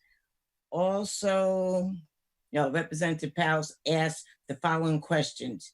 Did either John Burt or John Rayner receive any kickback money from this project? The answer was no. Representative Powles said he just wanted to make that clear to everyone. The second question was, did Don Marr make an offer to Mr. Nash to buy his property? The answer was yes. Representative Powell also stated that ethnically, certain things cannot be released to the public because they are under contract negotiations. And the third question was, will there be a traffic study? And the answer was there will be a traffic study. In the future, there could be a connection to Route 12. Also, the revenue generation scale is a projection. It will go up and down. Representative Kotowski asked the following questions. Did the new zoning regulations change for this project, or does this project need a map amendment, floating zone, or ZBA approval? The answer was no. The conceptual project meets the zoning regulations, no zoning analysis done. Her second question was, what is a water resource protection overlay district and how does it affect the project? And the answer is a small portion is in the WRPD, no significant impact, maybe higher standard and stormwater requirements. The third question was also looks like the town is not waiving permit fees, and that answer was correct.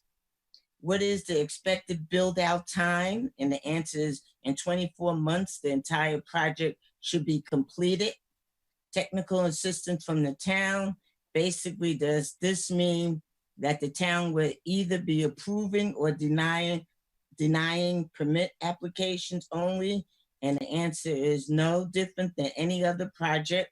Staff does help developers, assist developers as needed. Her next question was no financing contingency.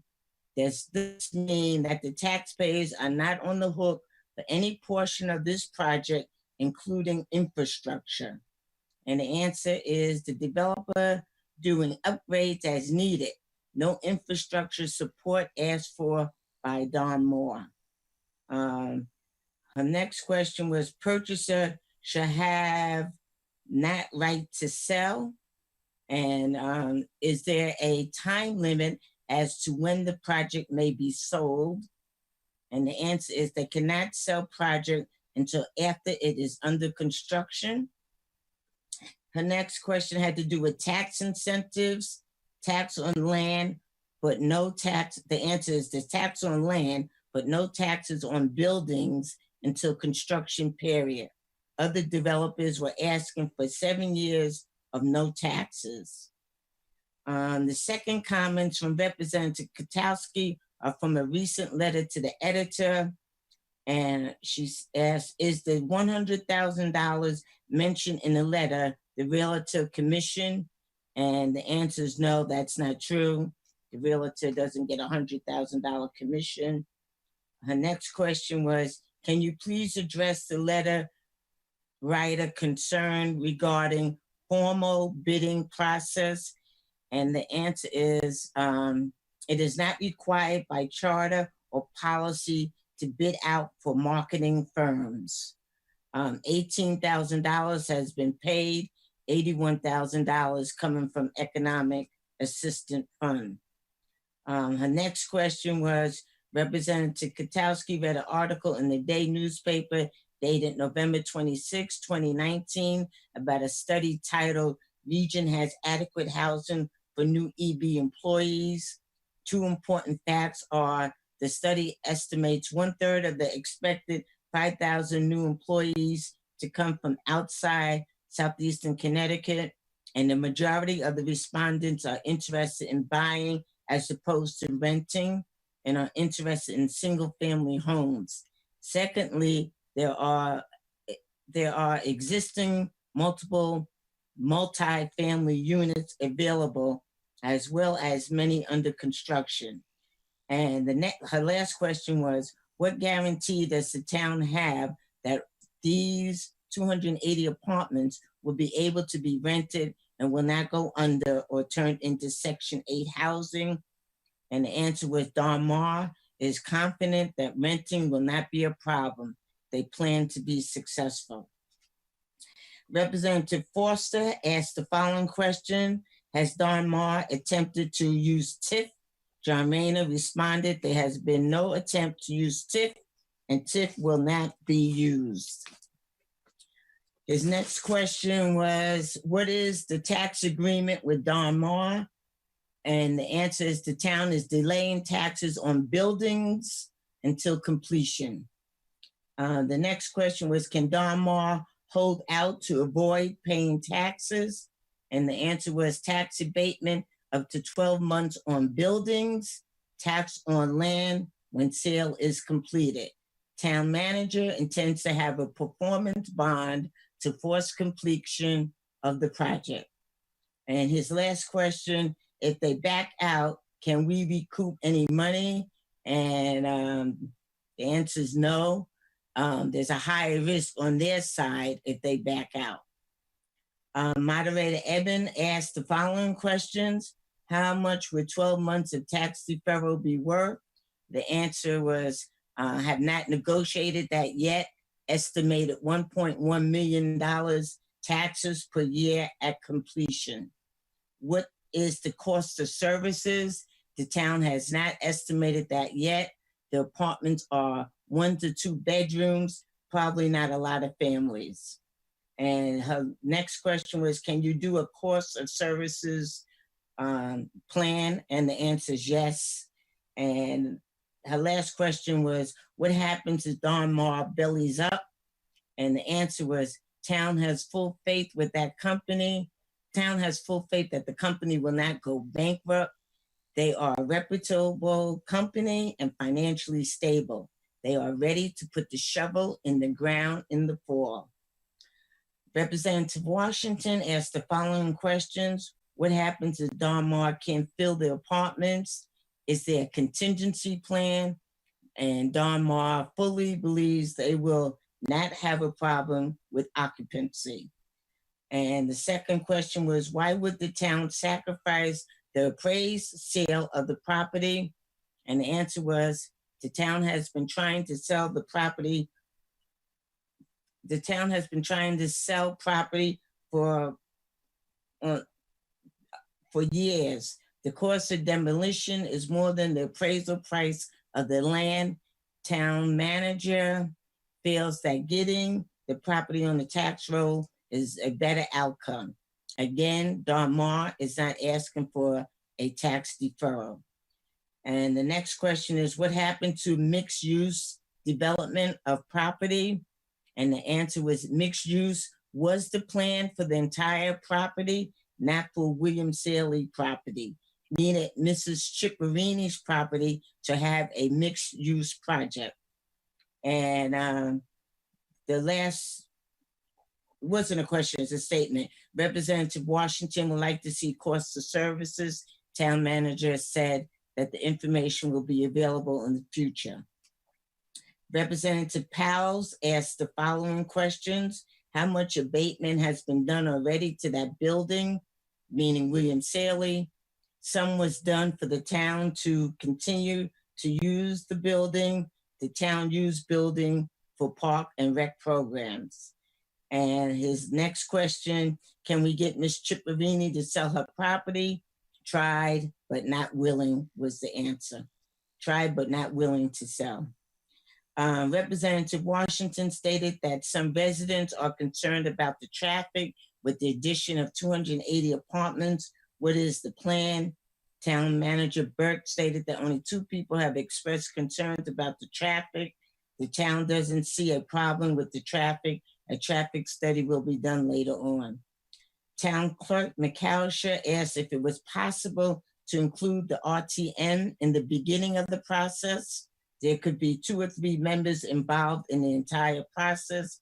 Now the RTM is involved at the end of the process and missing information from the previous steps in the process.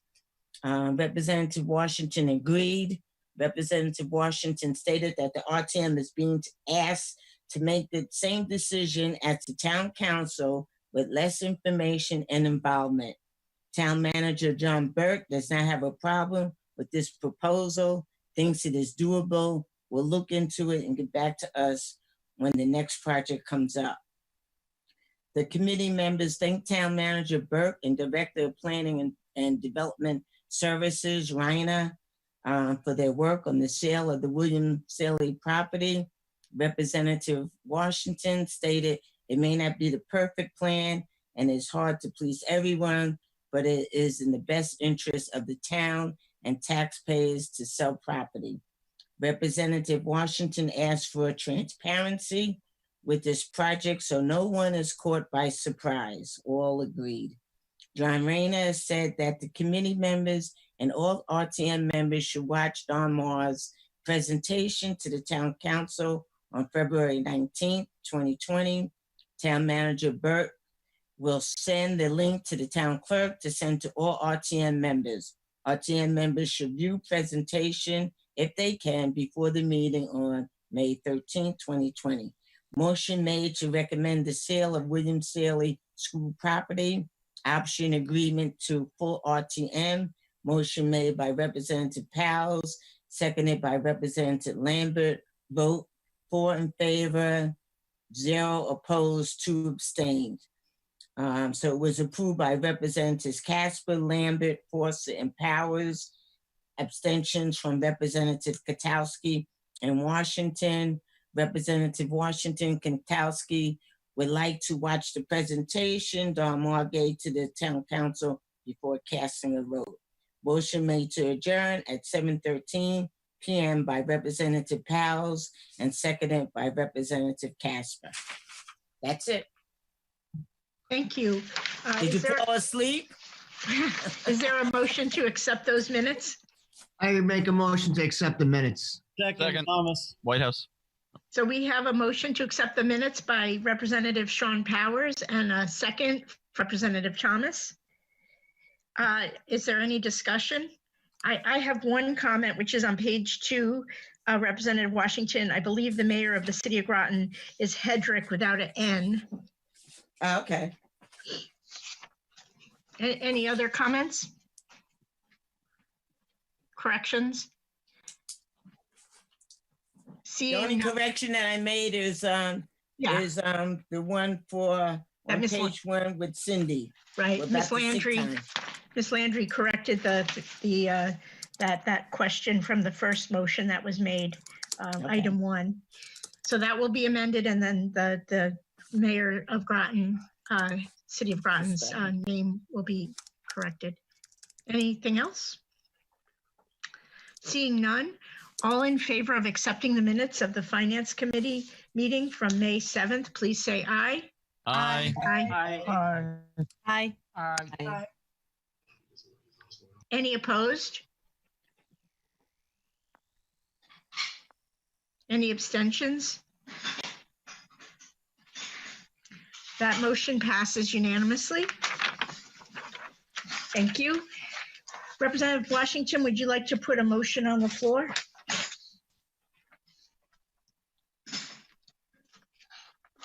You're on mute if you're talking. Okay. I'll make a motion to recommend approval of fourth quarter transfers FYE 2020 totaling $31,904. Is there a second? Second, Thomas. Second. Okay, we have a motion on the floor. Can everyone put mute on, please? I don't like it when I hear my own voice echoed. We have a motion on the floor with Representative Washington to approve 2020 fourth quarter transfers. That's 2020-239, and there are 3 of these for FYE 2020, and was seconded by Representative Thomas. Is there any discussion? Yes, Madam Moderator. Representative Bailey? Is it on the floor for discussion for everybody to just? It is indeed. So you had your hand raised. Okay, thank you very much. I have thank you very much, Madam Moderator. Moderator, I have a question for the town manager concerning the retirement of the OPDS member. why would that be in contingency? I wouldn't think, I think it'd be budgeted in for retirement. Is that true? No, because you don't know when someone's necessarily going to retire. It was not announced in time for the budget process. Okay. And I also have another question for the town manager. The parcel of land that's being appraised, what land would that be?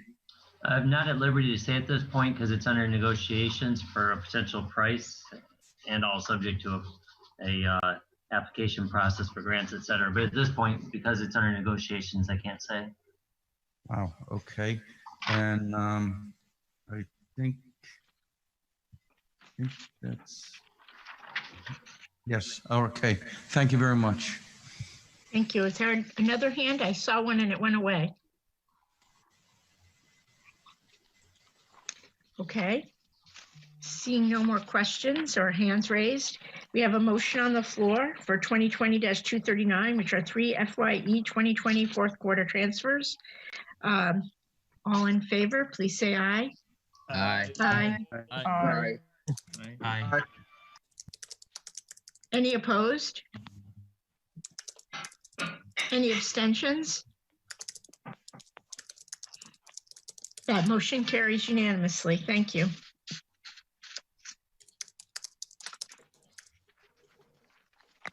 Representative Washington, would you like to put another motion on the floor? Okay, I'd like to make a motion to recommend the sale of the William Saley School property - option agreement. Second. Who seconded that? Was that Representative Flax. Okay, thank you. So we have a motion on the floor from Representative Washington to approve the sale / option agreement for the William Saley School property. That's 2020-120, and it's been seconded by Representative Flax. Is there any, and could people put themselves on mute if you're not talking? Is there any questions?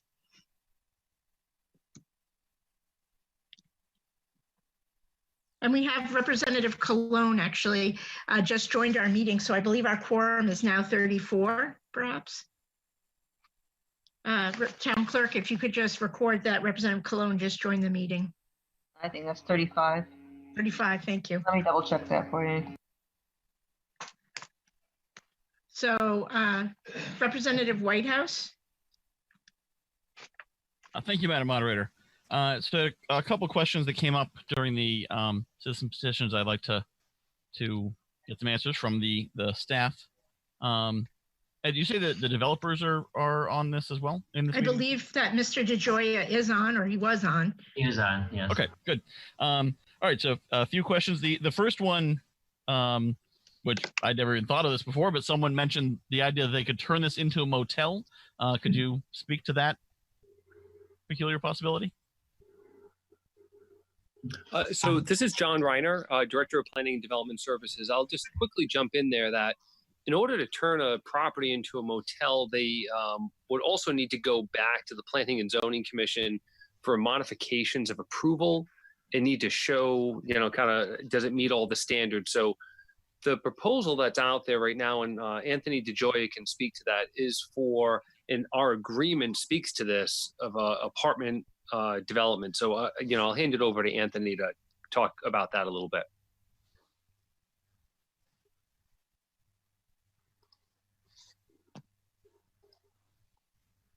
And Anthony, just make sure you're unmuted. Can everybody hear me? Yep. So I'd like to stress that at this point, this is just an option. So before we go and execute that option, one of the stipulations in that agreement is that we have to present the plan to the town to make sure that it was in line with our original proposal. Obviously, I have no intention of changing this into a motel. It's going to be 280 apartments, and the project that we're going to present to planning and zoning is going to be very close to in line with the concept that we unveiled publicly. And again, at this point, it's just an option agreement, and we do have to execute that option. And part of executing that option is going to be making sure that it's in line with what we publicly unveil to the town. Okay. Yeah, and that's just the first question on my list. I just realized that's a weird question to start with. Because I looked at the plans and it looks like a very impressive project, which is certainly worthy of our town. But of course, want to make sure we do all of our due diligence here as the RTM. Next question is open space. I've got two questions. One is, so there's going to be some outdoor amenities, obviously, paths and whatnot. Looks like there's some nice walking areas in there. Are those going to be open to neighbors to walk through if they want to walk on the paths and whatnot, or is that going to be? I know some properties are private property, residents and guests only. So would neighbors be able to walk through on the paths and through the property if they felt so inclined? Of course. I forgot to introduce myself, by the way. I'm Anthony DeJoy. I'm a project executive for Donmar. So I'll go back to that public access question. One of the things that a lot of the residents brought up at the public unveiling was, will there be some sort of public access? I want to assure the RTM that when we do come to zoning, there will be a public access aspect. Mr. Potter stressed the amenities are for the residents. And again, that's true. There's going to be indoor gymnasiums. There's going to be pools. There's going to be things that are only able to access with the key card to get into the building. But there's no reason why the walking trails that are around the site and even the playscape can be moved to where there's some sort of a public aspect. So it's something that we're working hard on to come up with a solution to. And I can assure you guys that there will be some aspect of public access when we bring this project through zoning. Okay. And to be clear, because I know there's one of Ms. Cotto's concerns when she spoke, was by losing a school, we're losing the playscapes and everything, basically the playscape and the basketball court, whatever it is the school has. So you're saying that may be, that will hopefully be replaced with the new project? Yeah. So as of now, we have walking trails around the entire site. And the playscape was actually located into the courtyard. After the feedback that we got at the public unveiling, we're working on moving that playscape outside of the fenced-in area and the walking trails. We're going to look at some way to make a public access point from the property so the public can't access those. Okay. And my next question, which I think is probably, it might be a John Burt question, it might be a developer question. So I guess there's also concern that Walker Hill Road doesn't have sidewalks all the way down it, which seems like a general problem no matter what we do, that a road like that, especially with all the apartment buildings and whatnot around it, you should be able to walk on a sidewalk to get down to the shops on Route 12. Are there any plans to upgrade that road with sidewalks to make a safe walking? So right now it's a little bit too early for me to make promises or assurances on something like that until we're a little bit further into our due diligence. Part of it is obviously a traffic study and a safety study. So what's unique with the redevelopment project is if you look at Walker Hill Road, there hasn't been any significant development done on that road in a very long time. So when we come and look at that with the traffic study, the engineers are going to make recommendations, whether it becomes a traffic light or some sort of sidewalk system. What I can guarantee is that road will be safer after our development is done. But what I can't guarantee is what actually is going to take place to make that happen. Okay. And the next question, and I think this was answered, I just want to bring it up again.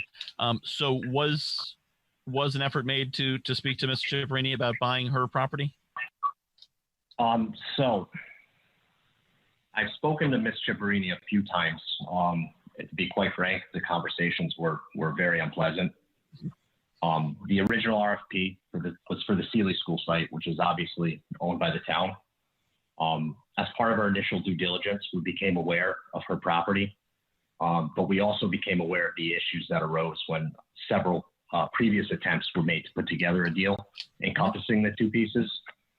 So what happened is at that time, we made the decision not to reach out to her until we had a more concrete plan as to what we can do with the Sealy School. And then maybe a potential development on our site. Before we were able to share our concept and before we had the opportunity to reach out to her, she actually called me.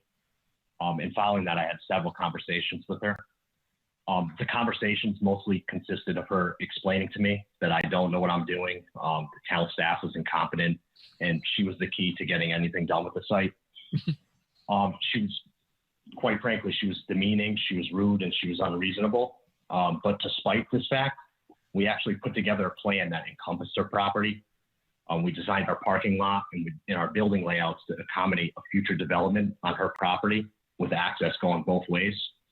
And this wasn't a haphazard sketch done on the back of a napkin or anything. We made a serious effort to ensure it was actually possible. But with the knowledge of the previous attempts, we ultimately made the decision not to hinge the success on this project on combining the two pieces. I mean, that's not to say the possibility is gone. We've made provisions to ensure that the two parcels can be linked. But it's important to stress that it's really not feasible until the project is underway.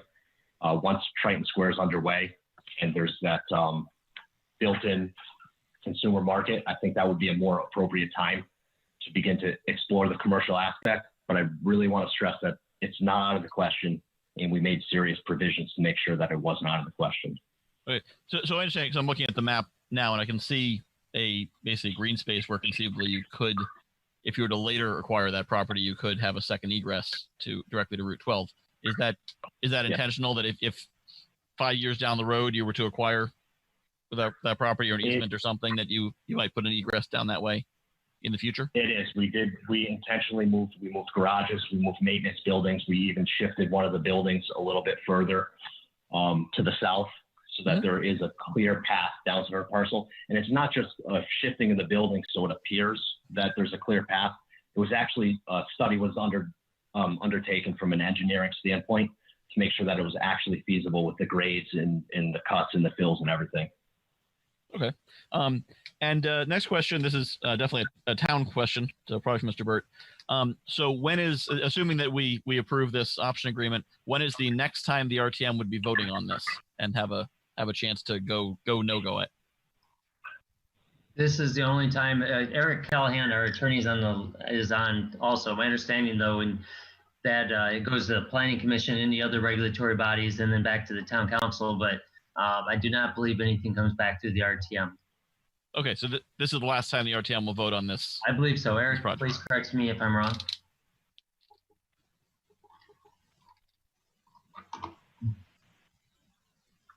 I'm taking that as he's not correcting. Can you? Oh, okay, Eric. Sorry, I think I was on. This is Eric Callahan, and you're correct, Town Manager Burt. This is the only time the RTM would be approving this document. Okay. Well, not this side, but the project. So before a shovel goes in the ground, the RTM would or would not vote on this again?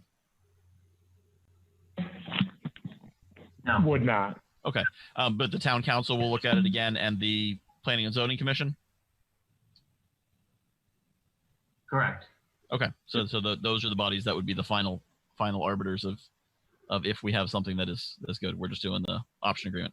Okay. All right. That is all the questions I had. Thank you very much.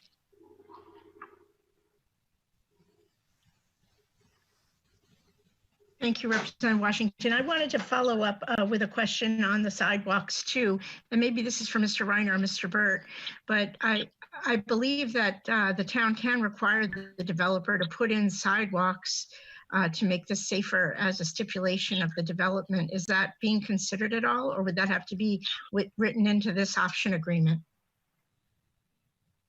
John can add more in, but that would be part of the Planning Commission process, Planning and Zoning Commission process, I believe.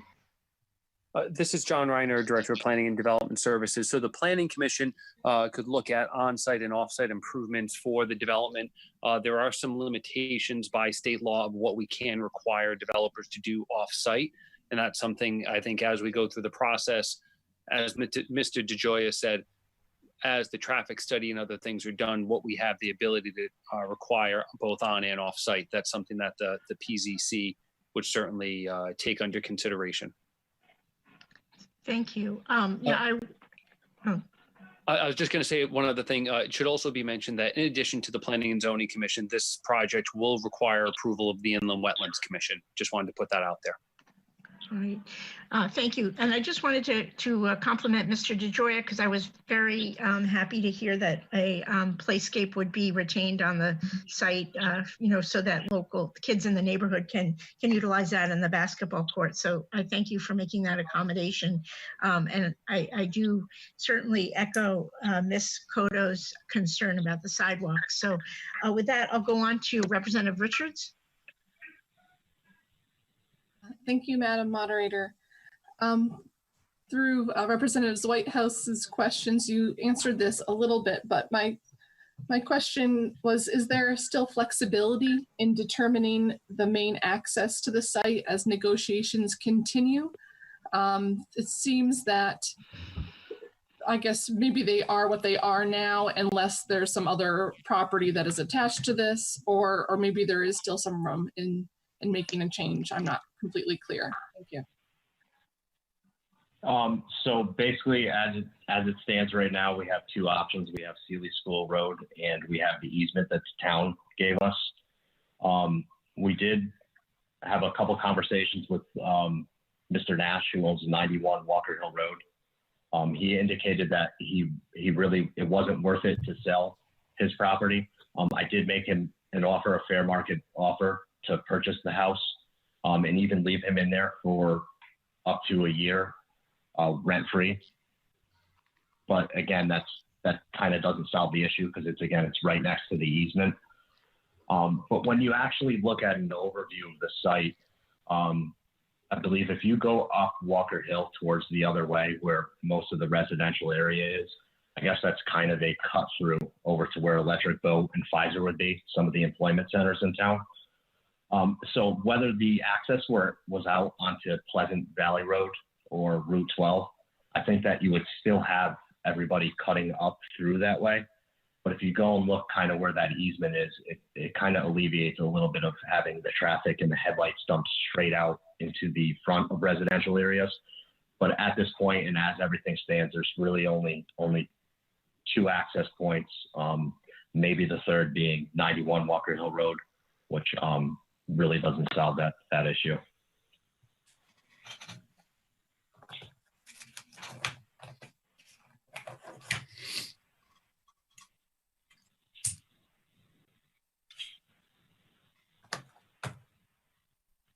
Representative Richards, are you done? Yes, thank you. Okay, thank you. Representative Thomas? Yes, Representative Whitehouse and Richards, basically their questions kind of like answered a lot of what I was going to go with. But yeah, I just want to echo that my concern is with the access points, and I want to thank the developer, Joya, for his efforts in reaching out to Mr. Barini and Mr. Nash. I would hope that at some point, like, we could find some sort of agreement that would create better access points that would not invade the neighborhood on Walker Hill. But otherwise, I'm in favor of the development, and I would like to see this property put back on the tax rolls. But as far as access points, I think that is a concern, and I would like to see more negotiation in that arena. Thank you. Thank you, Representative Thomas. Representative Baker? Representative Baker, you're muted. Did you want to speak, Representative Baker? Now, can you hear me? Yes, we can. Okay, I'm terribly sorry. Thank you very much, Madam Moderator, for letting me speak. When this first came up, I drove up there and looked all around at the property and, to see what it was. And I thought the sight lines were pretty good on Walker Hill Road. And the question was answered. The developer said, they would be looking at the sidewalks and looking at putting in a light and that type of thing. And I think that has about answered the question that I have. And I like the idea that they're going to leave some playground space, which would be open to the public. I think it's too bad that we cannot exit onto Route 12, but that does not seem possible. And I think we need to get this property developed. And that poor old school is in pretty bad shape. and that may become a liability down the road. So I think we really need to vote yes on this project. Thank you. Thank you, Representative Baker. Representative Luck? Thank you, Madam Moderator. I have a couple things. One thing, there's been so many emails flying back and forth, and I haven't nearly gotten as many as you. But what was the price of the property that it was being sold for? I thought I saw somewhere it was $1. That's correct.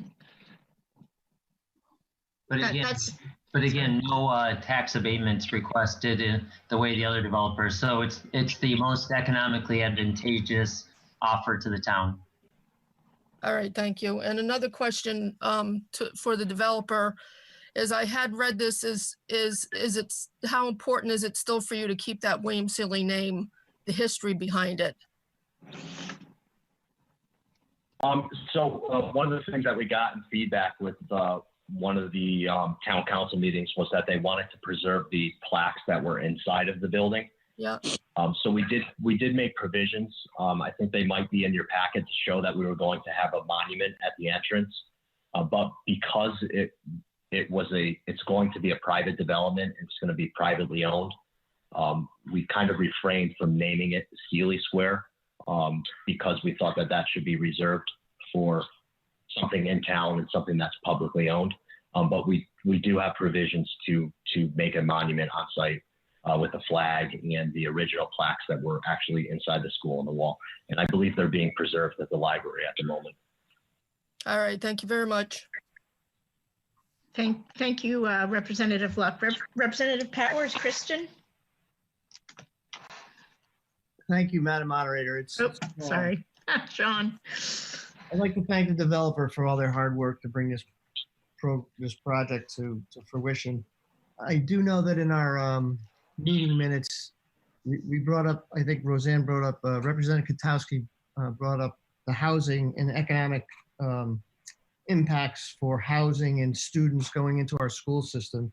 And I want to commend you on the National Association of Home Builders report that you put in to your Triton Square website. And I recommend anyone in town to truly look at this and to look at the video that you put together that we all looked at, I hope, as representatives, that the impact is going to be minimal, 41 children, and that they're going to be studio and 1-bedroom apartments. Is that correct?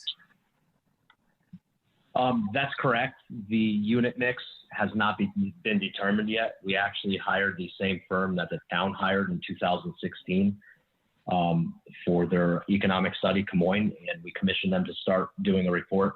They're going to tell us the exact percent that we should have for studios, 1-bedrooms, and 2-bedrooms. But what I can tell you is that typically it's more weighted towards the studios and 1-bedrooms rather than the 2-bedrooms. That's great. I also see that in your drawings and your renderings that you actually have quite a bit of stuff here. You have a shuttle bus plaza, and you have a fitness center, a lounge, a pool, gaming areas. You even have a dog spa, huh? That's remarkable. and I look forward to, I'm close where I walk my dog a lot, so I'm looking forward to going up there and seeing the whole concept come to fruition. But I do want to thank you for all your hard work, and I definitely will be voting in favor of this proposal. It is a state-of-the-art facility from what I've seen compared to what's being produced and built, and I feel that it's going to meet the needs of our community. So thank you again, and I hope we're able to push this thing forward for you guys to come and help redevelop a property that's basically been vacated for 10 years and a liability to the town. So thank you very much. Thank you. Thank you. Thank you, Representative Powers. Representative Wells? Yes, thank you, Madam Moderator. I was interested in the sidewalks. I took a drive up there to look this, and I see the gap and things. And I would think our planning and zoning folks. I remember from sitting in the presentation on the Pequannock Bridge, they know what a quality zoning district, a quality neighborhood should look like in our town. So there's no reason why, with the tax, we're getting some tax money from this project, why we shouldn't be investing in that general area and not thinking whether is Don Marr going to buy us a sidewalk. Is a sidewalk appropriate here or there or street lights or whatever? We should be looking into spending our own tax money in this neighborhood and not expecting just the developer to buy us free stuff. Thank you very much. And I'm in favor. I think this is a very good project. We'll be voting in favor of it. Thank you very much. Thank you, Representative Wells. Representative Stevenson?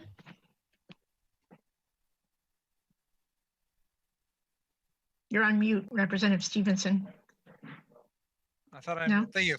Thank you for Madam Moderator. Yes, I am probably the last person to support private enterprises in this sort of fashion, but seeing how popular this is, and but given the situation about the road, I do have to ask. I'm not familiar with this. And I might get some flack for even using these words, but is this any sort of situation where there might be like a eminent domain sort of thing, or is that even a thing we have in our toolbox? Is that for the town manager, I guess? I would just say that I don't think the town would entertain that, considering we live next door to New London with one of the most infamous. No, I am well aware of the example over in New London. I absolutely understand that. But it just seems like something like this where there's such overwhelming support, and it just seems something like this we should have a strong foundation of. And if one person who is apparently misconceiving how conversations went, I mean, the situation just really rubs me the wrong way, to be totally honest.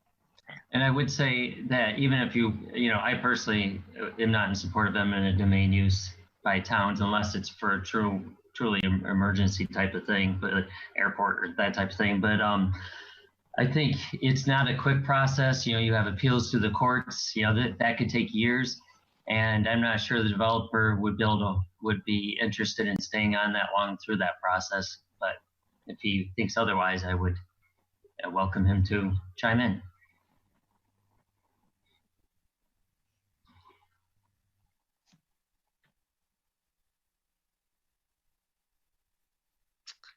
Did you ask Mr. DeJoy to speak, or are we moving on?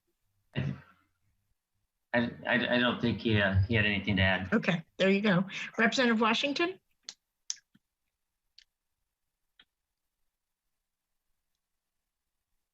Representative Washington, you're on mute. Okay. The way I see it is that we would spend, if we kept the school building, we would be spending between $1.5 to $2 million to abate William Saley School and to demolish it. On the other hand, we can get about $1 million in taxes a year. If we don't sell it, and if we do the work ourselves, we're going to be in the same situation we're in now with knowing school property. We're going to have an empty lot with nothing in it and no taxes. So, I mean, it's not the perfect plan. And I hope that, that what the developer says, that they're going to continue to have a playground there and sidewalks. My only concern is with Mr. Nash. I feel sorry for him, and that the easement is right on the side of his property. And I wish we could do something about that. But I don't want us to have another knowing school property, empty land, public fields, or whatever it is up there, and no tax money. So having said that, I think I will vote in favor of this project. This is John Burt. I just want to point out that the latest demolition cost estimate from the Public Works that was sent out is $1 million, because the assessor realized there's not a full basement there. There's smaller basements. That information was sent out at some point, but I just want to make sure we're very transparent and very clear on that. Okay, so $1 million instead of 1.5. but still, at least we'll get some tax money, and it won't, if we demolish it ourselves, but just have an empty piece of land, and that's not going to help our community at all. Thank you, Representative Washington. Representative Bailey? Thank you very much, Madam Moderator.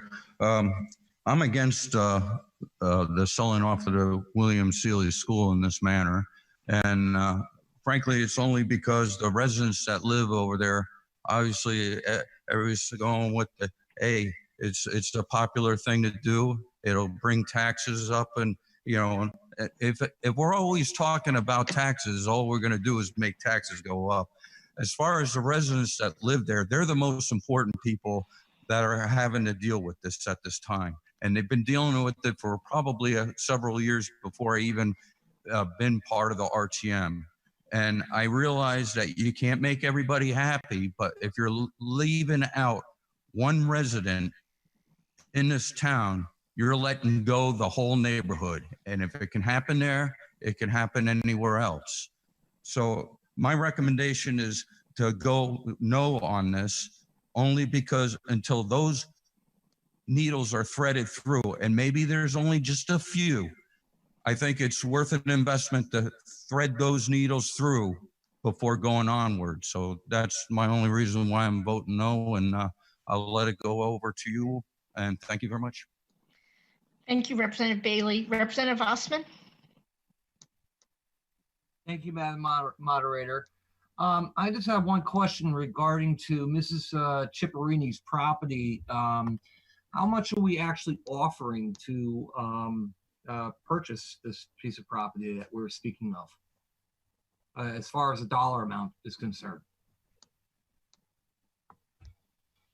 I can't speak to that other than, oh, I'm getting feedback. Is that someone else talking? All I can say is in the past, I've asked her many times what the price would be, and she's told me it's none of my business. Any developer she speaks with are required to sign a non-disclosure agreement. So we really can't speak to that. I've met many, many times with Ms. Chipperini to discuss, and it did not go anywhere. If I may ask, Mr. Burt, have we offered her any dollar amount in the past? No, we've not put something in writing to offer an amount. Okay. And that's all I can say at this point. Okay, thank you. And Representative Osman, I'm not sure it would be the town that would be buying it. It would be the developer likely, if I'm not mistaken. Oh, okay. I apologize, Madam Moderator. That's what I was kind of referring to, is the developer had offered. Yeah. So internally, we have discussed, whether that was ever an option. That was something discussed along the path in the last 3 years. Okay, but nobody has come outright and has made an actual offer then, as far as a dollar amount, is what you're saying. Is that correct? Well, I won't speak for Don Marr. I would let Mr. DeGioia answer that. Okay. Thank you. Oh, come on, let's call the question. Can everybody guys hear me? Yeah, Mr. DeGioia, would you like to respond to that? Yeah, sorry, I was cutting in and out a little bit. We have not made any monetary offer. Our conversations never really progressed to negotiations. They were very difficult conversations to have. And again, like I mentioned previously, I made the decision not to hinge the success of the Seeley School redevelopment on acquiring that parcel, just because they were very difficult conversations. They were unpleasant, and part of our due diligence, we became aware through newspaper articles and conversations with other developers how difficult it was, and that there were other developments that were going to go forward. And eventually the developer spent a lot of money, a lot of time, a lot of other resources, and the deals went nowhere. And everybody was back to square one again. So we made that decision not to proceed with those negotiations. Thank you, Mr. DeGioia. Representative Osman, did you have any more questions? No, Madam Moderator. Thank you. Thank you. Are there any other questions from the body? Seeing none, I think we are ready to bring this to a vote, as I heard some unmuted person mention. But people, please put yourself on mute. Representative Adams, perhaps, I think you need to mute yourself if possible. Thank you. So we do have a motion on the floor, and that motion is to approve the sale-option agreement for this William Seeley School property. That's 2020-120. I would ask, well, we can do this. Town clerk, do you think? I would suggest a roll call. Yes, that's what I was going to suggest. Thank you. Okay, I'm ready. Perfect. Adams?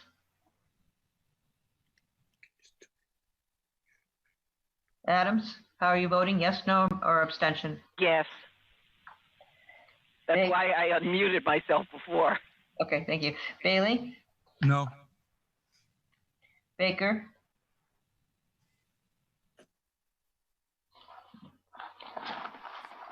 Baker? Yes.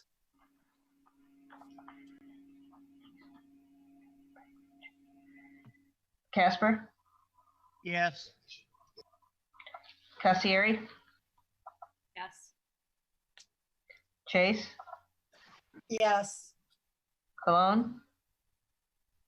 Yes. Sillers Fleming? Yes. Fitzgerald? Yes. Flax? Yes. Fortner? Yes. Foster? Yes. Brickman? Yes. David Gothier? Yes. Lauren Gothier? Yes. Gustafson? Yes. Hanscom? Yes. Jones? Yes. Lambert? Yes. Luck? No. Osman? Yes. Powers Kristen? Yes. Sean Powers? Yes. Richards?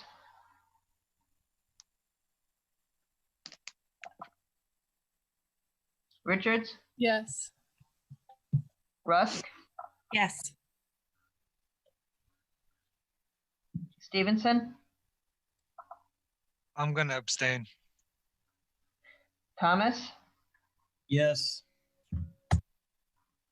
Washington? I'm abstaining. Wells? Yes. White House? White House?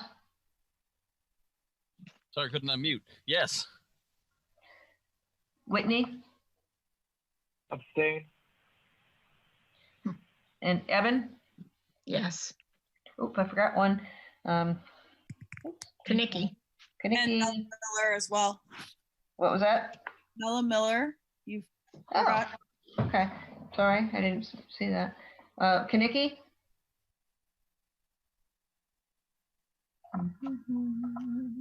Well, let's get Mella Miller and then find Konicki. Mella Miller is a yes. Okay. That's 28. Let's find Konicki. I don't see her on the participant list, so maybe she fell off. That was because she was on her own. Okay. Then we don't have 35. We have 34 voting. And so your total is 27 in favor. Oh, did you have Cologne? I called him already. He was number 6. Okay, sorry. Yeah. So it's 27 in favor, 2 opposed, and 3 abstentions. That motion carries 27 to 2 to 3. And so We come to the next item on our agenda. Let's see, sorry, let me reshuffle my papers. I believe that the next item is budget discussions or other business, if there's anything people would like to bring up in either of those topics. All right, well, before I will entertain a motion to adjourn, since I guess that's where we're heading, I just want to wish everybody, you know, and I hope all you and your families are all well. And I want to thank the public who's come on today for speaking. And I want to thank all the RTM members and the town staff and other associated people, the developer, for coming and joining us tonight. And I wish you all well. Pardon me for just a second.